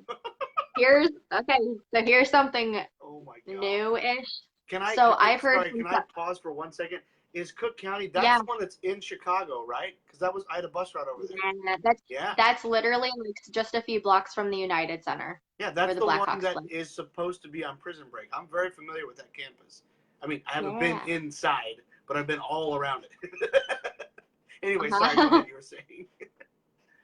Oh, yeah. So here's another little, it's funny, Is it? but like I've heard it from several people now that her husband, Thomas Griffin, he took off to Ohio. What? So I'm out, yeah, bitch. he moved back to Ohio supposedly, and he's trying to get a truck driving job. What? So yeah, so You he know took what? off. I don't. I put all kinds of blame on him, but at least he's doing better than a lot of these pastors do that know they're effed. Like, at least he's like, you Yeah. know what? I'm out. Like, this is not gonna work out. Well, and here's the thing, like I don't know how long he was there or if he still is. Like Sure. I'm personally, I kind of want to do a drive-by by their Do it. house because I'm 10 minutes from where they Oh live. I know where they wow. live. Like I grew up hanging out at their house, Right. you know. Do So it. I kind of want to do a drive-by and be like, "You home? Anybody home? What's Hello?" up, buddy? You know, like knock on the door. You- Hi, if you were to die today, are you 100% sure that you'd go home? Make sure you get some tracks though. It doesn't count. Like give the whole spiel, you know, like Do it. hi, we're just visiting from Jordan Baptist. Maybe switch up the name of the church. Let me read. We got a Uh, couple. If you don't mind, I want to let's read read the the comments. Go ahead. Sorry. Read the comments. Read the comments. Okay, I'm on it. So this is something, Teresa, that Teresa Ulrich asked, and this is something that I've talked about before. And Tiffany, I would really like to hear your opinion on this also. She said, because we were talking about, you know, what are these guys going to do? Like, they're not Eddie Lapina and so on and so forth, like John Wilkerson. Like, what else are they going to do? Treber Wilkerson, etc. What else will they do at this point in their lives? They'll hang on to the end, and that's true. And I firmly believe that when Jack Scott gets out, he's gonna try. If he doesn't have a ministry, he's gonna try to have a ministry. I really think that these guys again are so sold on their own bullshit that that's all. Like, and to be fair, excuse me, that's pretty much all they know to do. Like this has been their life, and it's no excuse. And I'm not saying it's okay, but I agree with you, Teresa. There's nothing else for them to do. They think because this is how long. Now, for those of us, Tiffany and myself and others who have found a way out before we made this our entire career, although at some point this was all we wanted to do was serve the Lord, air quotes, because that's not really what we were doing. But like at some point we found a way to make it work outside of that and find some kind of success or at least make a living. Sans church and Sans cult, like these guys can do it. They've been manipulating people for years. What the hell do you think sales is? They could be great salesmen if that's what they wanted to do, but they wouldn't. They might even make more money, but the power that they won't have that kind of power at True Green. They won't have that kind of power at a car dealership. It's not going to happen. So yeah, they're going to do it to the end for sure. I agree. What are your thoughts? Because really that's all they've invested themselves into. Yes. And Yes. a lot of these guys are like in their 40s and 50s. This has been their whole life, their whole ministry, you know. They don't know how to do anything else. Yep. You know, so it's like what's the other word for talent, but it's like for work? You're skilled. A skill, yeah, that's the word. I can't think of words when I'm on like do stuff like this. I get really nervous and Trust me, I can't think of words. So, and this is water. It's water. What? Okay. This was not. I know. What I had before this was not. So. No, but skills. I mean, they really don't have any other skills that, you know, they could really go off and do, you know, work. You know, so he's kind of scrambling. I mean, I don't know if he's back or if he moved in with his parents in Ohio or whatever, or her parents. I don't know. I'm sure he has a CDL. We all did at some. Well, I didn't. Most of them did at some point. So truck driver makes sense. So, who knows what happened with that? I mean, if I find out for sure, I'll let you know. But like, just some speculation from several people who let me know that. So then Doreen asked, I didn't hear about Eddie Lapina. Are you allowed to say what he did? So. Doreen, we don't have all the details on Eddie Lapina yet, and it's not something that I can speak to thoroughly, but I can tell you this about Eddie Lapina, and, you know, Tiffany, you would remember him. He would have been your youth pastor. No, or was Hassie your youth pastor? Well, Hassie was mine, but Okay. I know Mr. Lapina pretty well. Yeah, yeah. So my issues with Eddie are that he is a complete product. I'm not saying there's no one else that is, but he's a complete product of that system of First Baptist, of Hammond Baptist, of Hyles Anderson College. He's a complete product that has stuck around through everything that Jack Hyles did, everything that Jack Scott did, and he's still there and he's still an integral part. So to say that he hasn't been involved in some extremely shady stuff, or to say that he's not a terrible person himself, there are plenty of people that have told me things about him that kind of blew my mind, and that I'm not free to share here because I'm going to try to be. I'm always very cautious with what I share, and I can't share every single thing that comes across to me. But the stuff that I've been told about Eddie, and the stuff that is true about Eddie, it's pretty scary. And again, all that aside, let's say that's all conjecture. Let's say we can't prove any of that. Even if that's the case, which I don't believe it is, the fact that he has stayed through everything that's happened and is still, it's not about sticking it out anymore. Like, you're in the wrong and you're not in a good place, but you're there and you're making the money off of these people. That tells me you're a pretty shitty human being. So that's my take on that. I'm not saying you need to agree with that, Tiffany, but I don't want to not let you, say what you would want to, if you want to say anything on that. I'm not trying to limit you from that. If it's like a Clinton situation, I don't know anything. I don't even know what he looks like. I haven't seen. You heard about Epstein. I got you. I don't even know the Clintons. So I don't know the Lapidans. I'm going to be you on the next comment because Teresa's asking about CLA, and I do not mess with that. But don't mess with the CLA. Yeah, no. They will come. They will find you. Yeah, we don't mess with it. But that's for good. Like, but here's the thing: Teresa, you're asking about the CLA because you know what you know, and we know what you know. So yeah, we know. Yeah, we know. We all know. We're gonna be careful. We all know because we want to stick around. We don't want to say anything. Yeah, it's like yes, it's like because it's like we know, you know, but we're not gonna say anything because we don't want them to find us. We don't want that mess. They'll find us, and their people will find us. For sure. Yeah, no, it's true. And then Trey, you're right about attorneys, how they are. I agree. My brother, Tiffany, my brother was asking about was it a deacon that was there with pastor and wife? Who was that? Are you able to say? That was one of the deacon's wives. That was one of the deacon's wives walking with him. Gotcha. I think I haven't been there in a long time, so I don't know who is currently on the deacon board. I know a few who were, but I'm pretty sure he was still on the deacon board, but that was his wife walking with him in the news clip. Yeah. Okay. John Sweet says Cook County is a terrible jail. Of course it's in Chicago. Yes, driving trucks in the college days, Trey. Luckily, I never drove a truck. Buffalo Trace. All right. So John Sweet's having some Buffalo Trace. Trey's having Basil Hayden's. All right. You guys are just getting drunk. No, John Sweet, not yet. And yes, you know why, Jose, if I disappear. Shannon, we don't have a bunch of details on Eddie to give you right now. But when that story breaks, we will be on top of it. I can tell you that. But if you, it's hard to kind of rewind these as they're live. But once it's posted, you can find this spot because your comment will be timestamped. You can find this spot and kind of rewind from there and hear what we were saying. I just don't want to double up the information. Let's see. So where in the world? I know we got all kinds of off track. As far as what's going on right now, it's possible that he has left and is in Ohio looking for a new job. Yeah. It is entirely true that she is still in Cook County Jail. Do you remember, because the reporting wasn't ambiguous, but it wasn't entirely clear. Is it two $750,000 bonds or is it one? Because I thought maybe it was two. It's 107. One is 750,000. Right. Then the second bond is 250,000, making the total 1 million. So. Wow. Yeah. So that's if I've got that right, that's 100,000 to get bail, I think. because you have 10%. to make 10%. Yeah.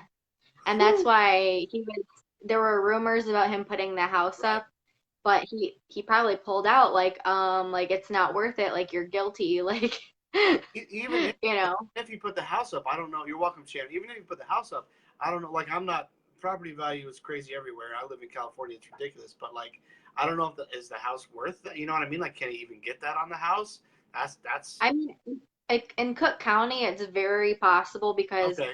even if you have like a tiny piece of property, I Property mean, it value. just for the property value alone, Okay. it could be worth like over 200,000 and be like you barely have a yard, you know, Right. and it's Gotcha. like, but it's because you're in the Chicagoland area and It's a big they're city. gonna charge higher, you Right. know. So, and I don't know all the fancy terms for that stuff. I don't know how to buy a house or Nope. anything. I don't even know.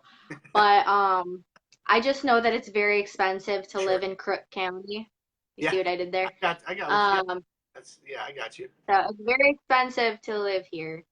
So, I mean, if you're selling the house, I mean, it might not be the best market to sell right now, but But you can still get a you could hundred. probably you could probably get a lot of money just for the property. But Okay. So he could. What we're which, saying is he could have put it up and he didn't, and there's a reason he didn't. well, as far as I know, he didn't. But and another thing people were asking me on my post about it was, oh, he can't sell the church's parsonage. Well, it's in Mm. his name because Uh, was like when he was like not auditioning to become pastor, but yeah. what's that other word? Candidating. Um, Candidating. candidating. Yes. Thank you for helping me with my Hey, words. no worries. Um, so when he was candidate auditioning to become the pastor, no, That's right. you're like, I this is like it. It's not like American Broadway, Idol. I Tiffany. like it. This is It's a not nice Broadway. request. Um, Yeah. but when he was candidating to become the pastor, something in his agreement was that the parsonage was to be signed over to him. Smart. It's the way to do it. So yeah. I should So have done that's that. why now people were questioning, saying, "Oh, he can't sell the church parsonage. That belongs to the church." It's like, well, no, like 20 something years ago when he accepted the Mm-hmm. position, like he had the church, had the house signed I over to know it's him. well, there you go. So, Doreen and asked, "Is people the are like, church?" oh, Say again. oh, go ahead. Doreen asked if the church is closed now. No, it's open. Yeah, I figured. I I'm figured. actually gonna take a field trip. I almost went this morning, but I was Nice. tired. Um, Yeah, I know, because I'm just curious, to see what they're saying, if they're saying anything Maybe. or if they're avoiding it altogether. Right. Um, but I just kind of want to waltz in one Sunday morning and see what's up. Definitely. Because none of the Griffins are gonna be there. Nope. So so I I would kind of think want to go not. there. Like Yeah. I kind of want to go and see if anyone says anything or if there's anyone candidating to be the pastor or what's going on or if they're just not saying anything at all. But I believe they are open and having services, Wow. but they have removed his name from both sides of the church sign. So Oh, he's really? obviously, yeah. Nice. That's in my live video from when we Yeah, did the I saw that. protest. Yes, I saw that. Um, So John Sweet says that she should try to get put in with Scott. It's a much nicer place. Yeah, but this isn't federal, John, so I don't think she gets to go to Kentucky. you know. Kentucky County for now. It's not like co-ed college Huh. dorms, you know. Like we know about that. Can What? it's like, can I request to go to a co-ed jail? It's like no, sweetie, Please. welcome to Orange is the New Black. Yeah, this is how it's going. It's like next season on Orange is the New Black. Shannon Griffin. I love it. What do you know anything about like ongoing? Like, is there another date set? Is there any like next steps that you're aware of? It's okay if you're not. I know that's just not. You Yeah. talk about this before. I know that there hasn't been a date set yet, Gotcha. but there are several victims who are in the I forgot this word again. I'm forgetting Right. words tonight. It's all good. But they're in the process. Okay, I remembered. There you They're go. in the process of a lawsuit. Okay, good. So, Good. so they're working with attorneys to sue her and sue the church and Good. sue those who knew and didn't do anything. Like Good. I know that I know that they're going after Thomas Griffin For sure. for, knowing about everything Yeah. and not Not doing reporting it. As a mandated reporter in the state of Illinois. Same with the school principal. Same with the deacons who knew. Same with a few staff members. Right. One staff member even tried to use the cop out of retiring to try to get out of it, and they're like, "No, sweetie, like, it's like just because you're trying to retire doesn't mean you get out of this because you knew." You don't get off Like it's like you can retire, but you're still gonna be talked to about what you knew and didn't do anything about. The courthouse, yeah. I know. It doesn't work that It's way. like, sweetie, no. But that's again, So, that's the thing. They think they're above all that. They're not. yeah. Like you can't get away with this. Oh my God. Too late. That's crazy. So, no, but there are the victims are pursuing Good. Legal action. Yeah. Yeah. Good. That's exciting. And I'm in contact with one of the families actually. I don't want to say any names on here. Of course. But they've been keeping me in the loop about things and these victims are coming forward with their information as they feel comfortable and what they're sharing with everybody. So it's good that they're not it's good that they're not scared to speak out now. Yeah. I think they realize that things are being done and people are not judging them for what happened. That now they're realizing like, wow, like I realize it was a mistake now, but people are not judging me. They're here to support me, but they've had to first realize that they're a victim. Yeah. Well, you got through that first. I mean, that's a lot to take in. Yeah, I can't. Well, especially when you think it's a romantic interest and this is a two-way street, a real relationship, and then all of a sudden you realize this is a crime and you've been victimized. Like I can't imagine having to come to that place, where you realize you need to reach out to law enforcement. That's unreal to me. Yeah. That's terrible. No, it's very sad, Yeah. But I'm glad. I'm glad that there's support for them. I'm glad that they're aware of that. That's such a great thing, that you and others are speaking up for them locally, and they know they have someone to talk to. They have a friend. They have resources. That's so huge. Well, there was, and when this all first started to come out, like way back in early March, this isn't new news to me. Like I've known about the reports and people turning her in like as early as back in March. Right. As not turning her into the police per se, but I know a tip was called in, but that's when the pastor, the deacons, and the school principal were made aware and did nothing. They allowed her to remain on campus teaching kindergartners. Oh, so they made no attempt to like separate her. They just business as usual, even though they were told what was going on. Yeah, the only thing that they did was, like I said earlier, the school was like in the basement area of the church. So all the school principal did was he had her moved to the upstairs choir room with her class. So she was away from the high schoolers. Oh my God. Okay. But I think that's even worse than doing nothing to me. Yeah, like there's a problem, but you're literally like, if you don't do anything, then you're not even acknowledging the problem. Hey, Joy, great to have you here. Yeah. If you don't do anything, you're not acknowledging the problem. If you do something, but it doesn't fix the problem, you're acknowledging the problem and not fixing it. How more culpable can you make yourself? That's ridiculous.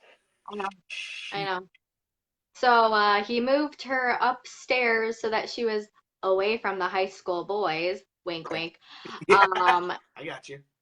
It's like, but she's still a predator. She's still around children. Like, she doesn't have to be in the same room with them to sex them on Snapchat. Like, that's not how it works, man. Like, yeah, I know. Like, and knowing, and seeing the physical proof, like, on these phones, they still chose to not do anything or call the authorities. Wow. And then, fast forward to summer school. So the school year came to a close. Summer school started. Mm-hmm. And this is stuff that I've gotten from inside sources, that summer school was underway, And, this was when police were made aware of everything. Right. And they said, okay, Shannon Griffin is not allowed on premises.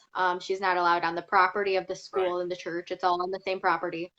So one of the students who was there for summer school, she called in to the cops because Shannon Griffin showed up to teach summer school. Yeah. Wow. And So that's when they they shut went everything. against direct police orders, is what you're telling me? Yeah. And that's when they shut everything down. So, and Gee. that's when she was arrested the following Monday or whatever day that was. Mhm. And that's when everything started blowing up, Good like, God. But so that was fun. that just shows the level of their, I don't know, dissonance or just Yeah. disrespect for human Just life. pure ignorance. Yeah. Like complete ignorance. Like you are not above the law. Like No. if there's an order that says you can't go on property of that school or church around It's minors like a and no you're still trespassing gonna do order, it yeah. anyway, it's like, Yeah. Your ass is going to jail. Like, yeah. that's how it works. So God. that's when everything kind of started to blow up. My phone started ringing saying, hey, did you hear? I'm like, yeah, I've known for like 2.5 months. Yeah. FYI. Man. Yeah. That's crazy. So, now there's, everything's out in the open now. There's Right. no going back. And Yeah. she can try to defend her innocence all she wants, but Well, but you and can't. that's where she's at right now, right? Like that's what she's saying is like I didn't do these things. Like that's her stance right now. And I'm sure that's in an attempt to get some kind of a plea bargain. I would assume to plead Right. to get a deal, so she doesn't have to go away for as Right. long or wherever. But man, Yep. that's a trip. So I mean, you can't run from that, and You're that's locked where up. these people. You aren't running anywhere. Yeah, I mean, they think they're above the law. I mean, it's the same thing with SCOP, Yep. like Yeah. going back to all that too. These people think that they're never going to get caught. Going back, like even David Hiles, like, Yeah. like we could sit here and say name after There's name, so many of them. but yeah, and it's like these people, they truly think that they're above the law, that they'll never get in trouble for what they do, that they're not going to be held accountable for their actions. Yep. And when they're hit with it, it's almost like a shock. They're just like, oh my God, I got in trouble. Like, I can't believe this. Yeah, Oh no. I think if they buy their own bullshit, like I've been saying, if they're buying what they're selling, I think they end up coming to the point where they've bought it so hard that when they get arrested or when they get a letter from an attorney or whatever it is, they are in actual shock and disbelief. Yeah. Because why is this happening to me? I didn't do anything wrong. Your brain is so twisted. Whether it's the level of depravity of what you were doing or the amount of time that you were doing it or all the above, like you've taken yourself to a place where this isn't wrong anymore. And now you are just, you're effed. Like I'm trying to avoid that word on here, but it's hard because like it's just, that's where you've taken yourself. So. Yeah. Like you are royally effed. Like, and go ahead, sorry.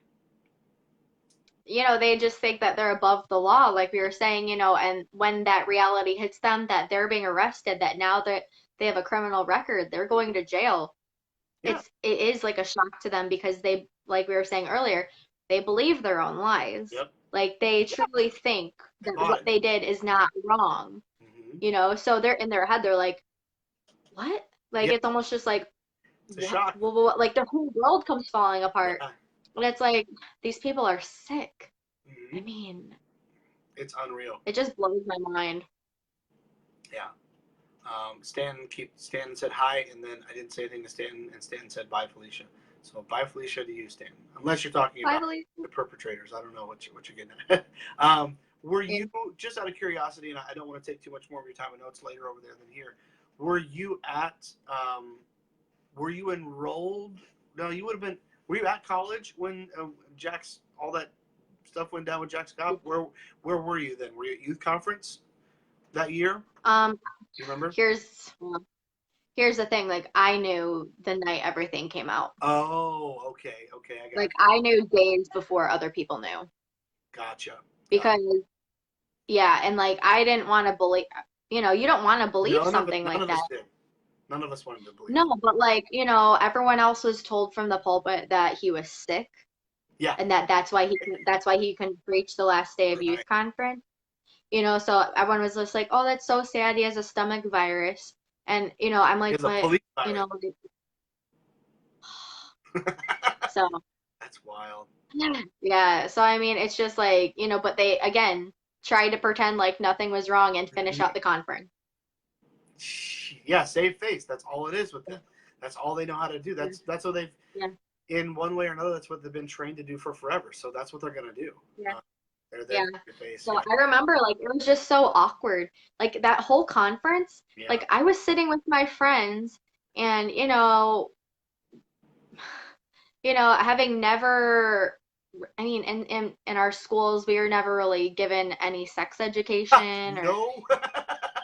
No. and in Pastor Scott's, well, Jack Scott, I don't want to call him a pastor anymore. It's so easy to do. Um, Brother and pastor yeah, just slip right off the tongue. but like when he was like speaking and giving his sermon, he was being very explicit about sex.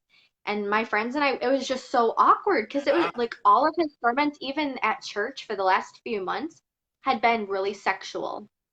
And Yikes. it was always so awkward. It was just like, why is he talking about sex? There's like kindergartners and first grade, Yeah. second grade kids in Yeah. here. Like, and he's saying, sex is from God and like whatever, but like, why are you like, I like your response. Like whatever. I wouldn't know. Yeah. Right. No, but There's a there's a what's sex? recording. There's a recording that's supposed to be. I think it was supposed to be and I could be wrong. It's could be one of those legends that we I made. know, I know what you're talking about. It's supposed to be he's like a guest speaker at some church, and it was supposedly his last message he ever spoke. But I don't know if that's the case. But that message alone is like, whoa, like the stuff he says, and I don't know if it's the whole message, but man, that clip is just, it's hard to hear. And I remember even in college, like he was very explicit about a lot of things, and it's Jack Yeah. Scott. He's on that pedestal, so I thought nothing of it. So But it's like looking, no one's gonna question it. It's like if he wants to never, talk about sex from the pulpit, like he's the pastor. If he yep, thinks it's okay, then it's okay. yeah. You Well, know? he was our pope. Like Jack Scott was our pope, all of us. Yeah. That's what it was. So I know what sermon you're talking Yeah, I about figured you would. because it's called The Polished Shaft. No. Sorry, I hate to correct you, but that sermon, yes, I'm very familiar with. But there is a Oh, recording. It's a black screen. You can only hear him, oh, okay. and Which one are you talking about? huh? So was it from that youth conference? But that's what I'm saying. It feels like he's guest speaking somewhere. So I don't know if it's from Okay. that youth conference or where it is. But I'll send you a link when we're done. Just, you may not want to hear it, but just to show you that it's there. But it's put up there Yeah. as his last sermon or whatever. But man, it's wild. Okay. But yeah, polished shaft, same thing though. That's the same thing. It's just like, oh my gosh. Yeah. It's like, what How are you did we doing? not? How did we not? Number one, how do we not see that? Although Todd Weber did. If you look at Todd Weber in the famous clip where he's wearing the white suit, Todd is like, "Oh shit, like, I get it." I'm not defending Todd. I never will. I'm just saying, you look at Todd in that clip, and that clip has gone pretty viral. There's meme pages that have picked Yeah. it up and put captions Yeah. on that are gross and hilarious. And Yeah. if you look at those, and there's like 2,000 comments or something, a bunch of people are like, "Who's?" And they're pointing at Todd. They don't know his name. They're like, "Who's that guy? He figured it out or something." It's He hilarious. knew. He figured it out. He did.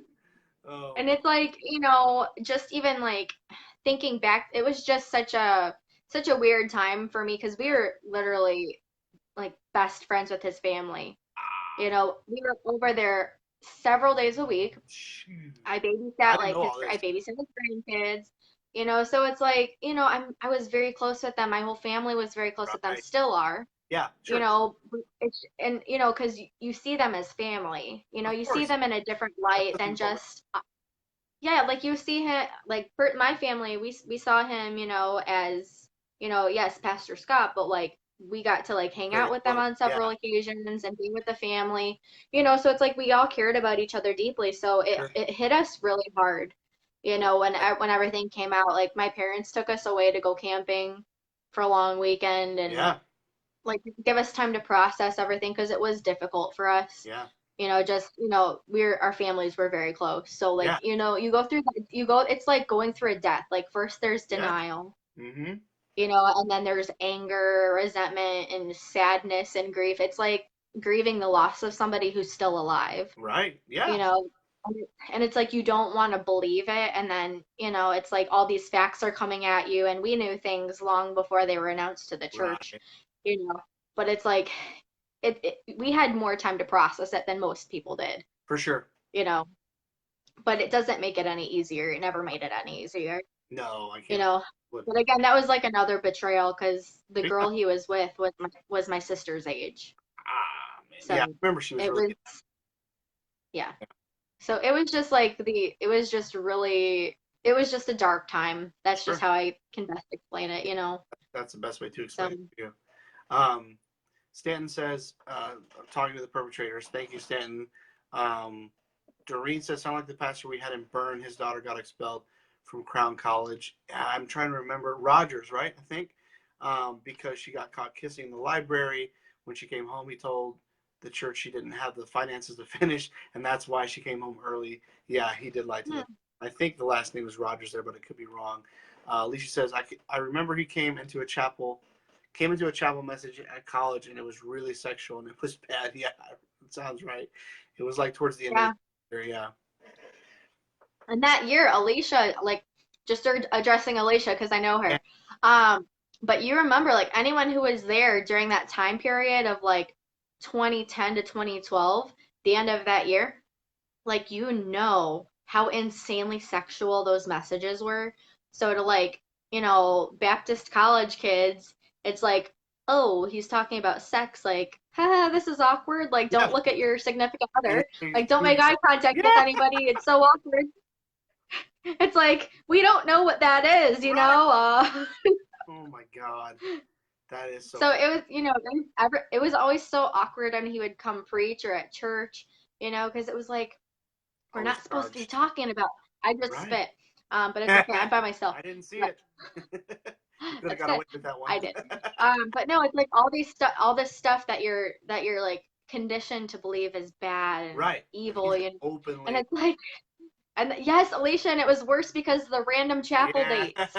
Okay, so and he would like set people up. Yes. He would like make a guy and a girl sit together, and then And then he he'd starts sex. talking about that stuff in chapel, and it's like, okay, it's Oh, like what you're a good. deer in the headlights. It's like, Oh my goodness. like, That's this is so wild. awkward. Oh my God. Um, I just want to get back to Doreen briefly. So Doreen, there was an issue with, not an issue with his daughter, but I feel like, again, the last name Rogers, and I saw him about a year ago at a funeral. The guy's still an asshole, but there was an issue with the pastor's daughter before that as well, I think. But Combest, I didn't know about. That's interesting. I didn't know that happened. Not to go on chapel day on Tuesdays. Wait, so Jack was there on Tuesdays? It used to be Fridays when I was there. It was Tuesdays, 2010, 2012? Yeah. Huh, interesting. Well, a lot of the times, like, you didn't get an option if you were set up, like you had Yeah, to. no, you had Like, to go sit with them. Yeah. yeah. Yeah, that's how that worked. I remember So, that. especially the girl, Oh, girls had like, no option. No. you had no option as the girl.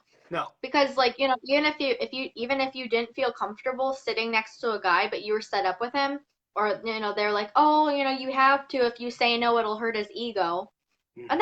and that's basically like teaching you that it's okay if a guy assaults you. Yeah, that's 100%.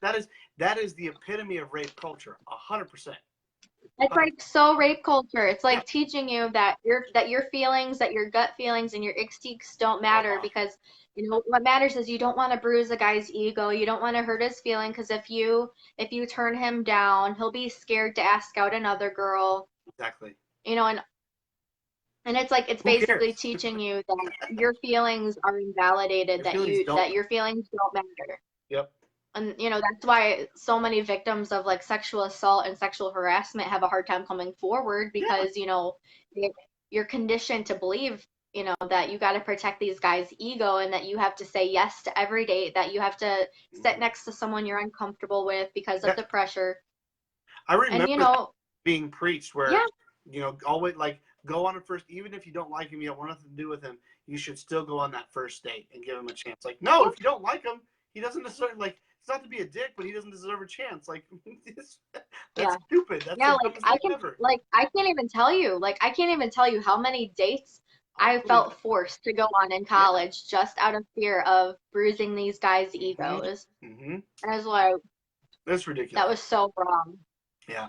Yeah. Alicia is explaining her experiences to us here, and I feel terrible. I'm sorry, Alicia, that that happened to you. I had to sit next to a dude and his sister.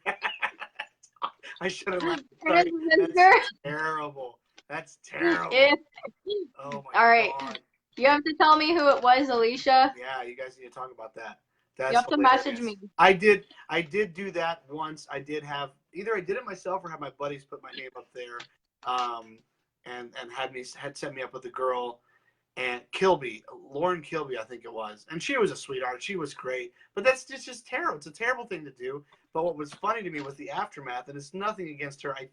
I know I'm friends with Keith on here. I don't know if I'm friends with Lauren on Facebook, but I think I am. But like she wasn't mean to me because we had one date before that. We went to Harvest Days, and after that she wasn't rude, but like it was obvious that there was a cold shoulder there, and I was just dumbfounded. Like, what's Yeah. wrong? Like, why doesn't she like me? Because you were a dick. That's why.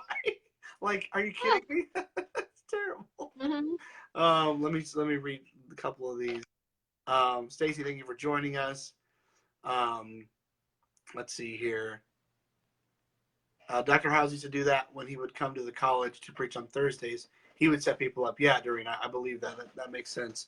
Leah says, my father gave the okay for me to court a man without asking me. Whoa, if I wanted to. I ended up dating, oh my God, I'm so sorry. I ended up dating my rapist for 6 months because I thought it was what I was supposed to be doing. Sheesh. I'm sorry, Leah, that's terrible. I'm sorry. Need to hear no. Yeah, they do, Larissa. You're right. They need to hear more. No, a lot more. Ashley said, I thought chapel buddies at PPC were awkward enough. That sounds, yeah, it gets worse, Ashley. I guarantee you it gets worse, 100%. Yeah. Well, I know that we had said about a couple hours, Tiffany, so I don't want to keep you too long. I know we have more comments rolling in. That's usually how these work. Towards the end, we get more comments. So Yeah. stay on as long as you want. I'm not going to make it go much longer, but I do want to say this to the audience that we have right now. I'm so grateful that you guys took time out of your evening. I don't know if you just got back from church or you didn't go. God forgive you if you didn't go to church, but just kidding. But I'm grateful that you guys took the time to tune in here to hear what Tiffany had to say, to kind of get an update on what's going on over in Burbank, more specifically in the Cook County Jail. And we're very grateful that you jumped in. Trey, kisses back to you. And so if you guys have questions, or even if you just want to drop a comment on, we'll stay for a little bit longer. I'm not going to stay super long. Here goes Mike. I always get made fun of, Tiffany. It's okay if you haven't watched these, but I always get made fun of because I close for like an hour, like an actual pastor does. Oh my goodness. Yeah, it's so annoying. But Mike is already goading me here. He says, just as I am with that one plea. The organ starts playing. Who is it? Colston. I got Colston playing over here in the background. Oh, yeah. This is Colston. You know, she's actually a really nice lady. I'm sure she is. I know a lot of people were, I know like a lot of people were scared of her and intimidated and stuff, well, but she's like, she runs so much stuff, like weddings and stuff, like she doesn't fuck around. Like when it's time, I've seen her do that. When it's time, yeah, the fuck word, but like when it's time to get going, yeah. like she really does her stuff. So I think Like I have that's major why. respect for her. I mean, Yeah. I did so many weddings with her, Oh, I and bet. everything Yeah. always turned out so perfect. Yep. Well, she did it for You know, 100 years, so. so she had wedding down to a science. Mm-hmm. But like every single wedding, like I was involved in with her, whether it was, you know, most of them were performing for the music part of it. Right, of course. Because I did so many weddings during my time there, like doing the violin or doing piano or, you know, a mix of both. You know, but, you know, being involved in weddings there, like you really see how things run and how they're supposed to run. And we had it down to a science. Yep. Like, I mean, like, yes, like it was kind of like a headache to have to sit through like a 2-hour rehearsal, but everybody knew what they were doing, like where they were supposed to stand, you know, when they were supposed to go, you know. It's true. No, So I and have had, probably most of us in here have been to our fair share of wedding rehearsals. But if you go to one, I think I only went to Robert Lopez's, but like the only one that I remember going to, I think was his. I probably went to a couple, but like I remember that her rehearsal being again terribly long, but just like everything was exactly how it was supposed to be. And I've been to the exact opposite too. Mine was the exact opposite, so I'm very familiar. Just chaos. Where no one knows what they're doing. Right, yeah, and that's how a lot of them go. But First Baptist, never once, and that was elated. Yeah, I mean, like I know a lot of people were intimidated by her, but like again, like we know her. We would always like chit chat after church and stuff. Like me and my sisters and her, especially my youngest sister. Like she loves my youngest sister, Megan. And you know, they're always talking and stuff like that. But, you know, we got to, you know her in a different way. And like, so when people would say, like, oh, I'm terrified of Mrs. Colston, we're like, what? You're scared of her? Yeah. No, but like, anyway, that all came up because of Just As I Am and the organ. We're closing. And someone else gave me. We're closing 30 minutes later. Right. Yeah, exactly. That's what I was going to point out. Teresa, it was a big deal, if I remember right, and correct me if I'm wrong here, but if I remember right, it's a big deal to get Jack Scott to do your wedding. I don't think he did most of them. I feel like I feel like they had like a wedding pastor. Like, was it Roy Moffat or was it just you just got one of the pastors? You rarely got Jack Scott. You had to be an HB kid. I mean, most of the weddings that I went to, Jack Scott officiated. Okay. But like you wouldn't even be allowed to get married at First Baptist. You're still not allowed to get married there without going through their marriage course. Of course. You know, and like different counseling and all that, you know, but I know the majority of the weddings that I was at, Jack Scott did do himself. Oh, gotcha. So I don't know, you know, that he did every single wedding. I mean, he couldn't have possibly done every single one, but I know he did most of them, definitely. Okay. He did most of them. Gotcha. So, but it was always a big deal, you know? Oh, yeah, huge deal, for sure. Yeah, because he's like a celebrity. And I've watched his. I've actually watched his last wedding that he performed, and it's in the original auditorium. I don't know if that's where they did them all. That was what was a big deal, right? If you could get it in the new auditorium, because I think a lot of them were in the Spanish/original, weren't they, or no? Yeah, and so like the weddings previous to the new auditorium being built, were all in the Jack Hyles Memorial Auditorium.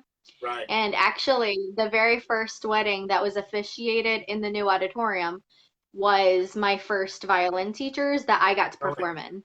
Oh, shoot. So that was my very first wedding that I ever performed in. I was in 7th grade, and she asked me to play the violin for her wedding. So I was there for the first wedding. And so I kind of broke it in, you know. Nice. Way to go. But yeah, so I mean, like, just getting to see how everything, you know, played around, you know. Gotcha. You know. So I guess that was my urban myth, because Leslie just told me you could choose who you wanted to do your wedding. So I take it back. I lied. I'm sorry. Teresa said, my daughter married a McCurdy. I thought you were talking about Betty McCurdy. Lapina was my son-in-law's best man. Yeah, sounds like a mess. Definitely sounds like a mess. Not Matt. I got nothing bad to say about Matt, but Eddie, yes. Although I'm not saying there's not anything bad to say about Matt, but I don't know of anything. All right, guys. Well, I don't have a whole lot more. Tiffany, I don't want to cut you off if there's anything else you would want to say. I don't want to. No, I was just checking. I was just trying to scroll through the comments to make sure we didn't miss any questions. I don't think we had a lot of questions. You guys, way to go, guys. Give us no questions. But no, like that's what we're here for. We want to answer questions. So if you guys have them, feel free to drop them in. But in the next 10 seconds, but we could probably. You have 10 seconds to type. Yeah, do it. Type it fast. Hurry. Keyboard warrior. Do it. Be a keyboard warrior. But yeah, Tiffany, thank you so much for coming on. I appreciate it. Very, very grateful for you doing this, taking a lot of your time. Okay, it's a good question. So Stephanie did ask a question. What does your church involvement look? She's asking you, what does your church involvement look like now? If you're comfortable to share that. Now that we asked. Shannon Griffins? Like, what do you mean? Like do you mean Shannon Griffins? Say that again? Is she talking about Shannon Griffin's church involvement? Your church involvement. Or maybe she is. I don't know. Let's go with you for now. Can you clarify, Stephanie? Are you asking me personally what my church involvement is, or Shannon Griffin's church involvement?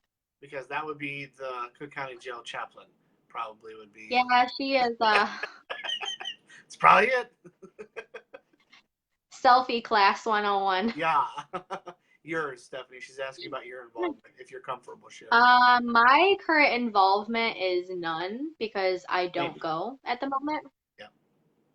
So currently, no involvement. I don't go to church right now. Yeah. So I don't either. I go to like I go to online church services, There you go. but as far as like attending, it's probably been like a year since I've been to church. But I mean, you get busy and I never found the right place for me. It's, I But find, I do like attend online services. Like right. I like Stephen Furtick.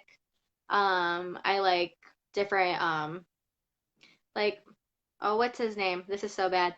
I think it's called the Christian Life Center in Tinley, but they have a Facebook. I've been watching their services online, and I Nice. kind of I like that, but I know like for me personally, like I do love church, and I probably should be in church on a weekly basis. Just life life gets to you, and It's you busy. get busy. Very busy. I feel you. So calling me out, start playing just as I am. I I'm I'm convicted. love it. I love it. I'm like confessing right now. I'm like, I Yeah, you really are. should be at church. Confessional for you. I It's like not that none of us are in church right. not that anyone asked for that. It matters. I do go when I'm home at my parents because my dad's still a pastor. So I go for that. He's not an IFP pastor. He's a pastor. I go for that. That's pretty much it. And every once in a while, I'll go to Brian Patterson's church up here in Chino. But that's it. So you actually get more church than I do because I don't want Breaking Bad and The Office is what's on my TV. It's not no church stuff. Although if I'm doing research, if someone just got locked up, I'll watch their church services. So I guess I get plenty of that. And every once in a while, I go down the House Anderson rabbit hole and go to their website and listen to some services. So some chapel messages. They're always interesting. Yeah, I was gonna say if she means like Shannon Griffin's what she did in the Yeah, church, like I know that like she taught a women's Sunday school class. Um, there was Saturday soul winning. She was in the choir. yeah, So singing solos. But yeah, guys. but yeah, basically like I mean, she was like the hierarchy of the church doing a Sure. little bit of everything and Yeah. as a pastor's wife does, you're kind of Mhm. expected to do everything. But Yeah. now she's not doing anything. Not doing much of anything. Just sitting around. How to not get caught. Yeah, exactly. Yeah, Screen yeah. A little more. screenshots 101. Yeah, she needs that. It's a little late, but she needs it. I did want to say Little, but I wanted to agree with do as I Les. say, not as I do. Yeah, heard that a few times. Um, Yeah. I agree with you, Leslie. I think that that's something that a lot of us, when we get out, it's kind of like there's a lot of reasons. I think everyone almost has their own specific reasons, but like finding a church that's a fit for you, it's really tough because of, we were taken advantage of. For one, we were manipulated, but also like, especially like Tiffany, you were very involved with the music service and the presentation and all that. So for me, I wasn't involved like that with a big church, but I sang specials pretty consistently because there was no one else to sing them at the church I was working at. So like when I go to a church, like it's tough for me not to like grade and like, oh well, they're about to do this, or oh they screwed that up and they covered it up and no one else noticed, but I noticed. I'm not getting anything out of the message because I'm trying to like point out, all the things that are wrong. And that's, I mean, everyone's different, Right. but I think it's really tough to land on a church for sure. Yeah. Um, And especially like I don't know if I would consider myself a millennial. What would you you consider you a are millennial? you're defined by your age. You're a millennial for sure. Yeah. I mean, I feel like plus for us like young adults, it's Yeah, hard to find like a church that, you know, for me personally, single, no kids, out right, of college, right, I'll be 27 in November. It's like where do I fit in? Like I'm not considered college, I'm not right, considered married people. There's no right. in between for There single really isn't. people in their 20s. Right, Who are done with college, and that's where churches are failing and losing 100%. us. Because Yeah, I feel like there's like nothing for there's not a group where I feel comfortable in. Like right, I'm not I'm not comfortable being with the college kids, and I'm not right. comfortable Being being with with all the these young married people. married Yeah, young married adults with kids, because we're not in the same stage of life. right. So So why You would know, you want to I've stick with I've Sunday school class? I've visited other churches, and for a while I went to a church in the area, but like I never felt like I fit in anywhere, Right. you know. And that's the place where churches are really struggling, to keep people in my age bracket, in my lifestyle, Mm-hmm. keeping them coming each week because there's nobody that we can really associate with and connect with. And for me, connection is huge. Like I Oh want yes. to connect with, I want to have that human connection. Like, Mm-hmm. and I know that I would thrive in a church situation because, like, Yeah. yeah, I like watch online and stuff like that, but there's just something about like going to A services live and service is different. seeing, yeah, and like being involved and seeing your friends and, all that, So I really believe connection is huge, and that's where Right. they're losing people like me, like, single, upper 20s, no kids, not married.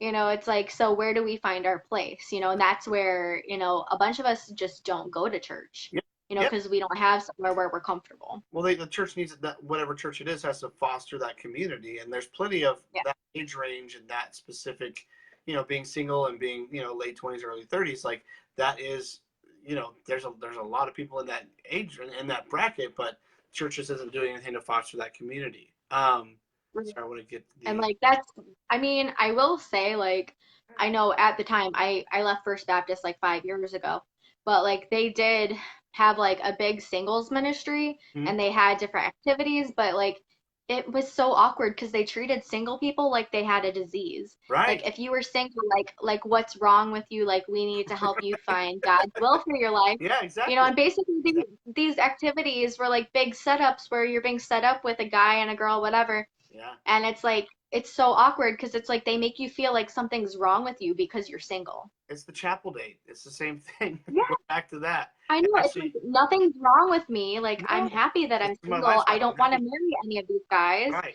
Like I do you know how I know I'm going a little off, but do you know how many people told me, Tiffany, we're praying for you to find I God's know. will for your life. Yeah. And it's like, I don't want to marry any of these guys here. Right.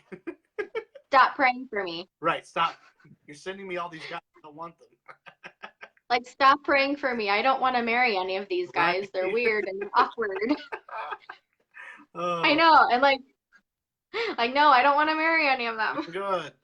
Shannon asked if Scott ever set up his own daughter for a chapel date, and I can't speak to that. I don't think Tiffany can either because we were not there when she was in Yeah. college. I think I might have been there her last year, but I wouldn't have remembered my freshman year. No, I don't. I don't think I was.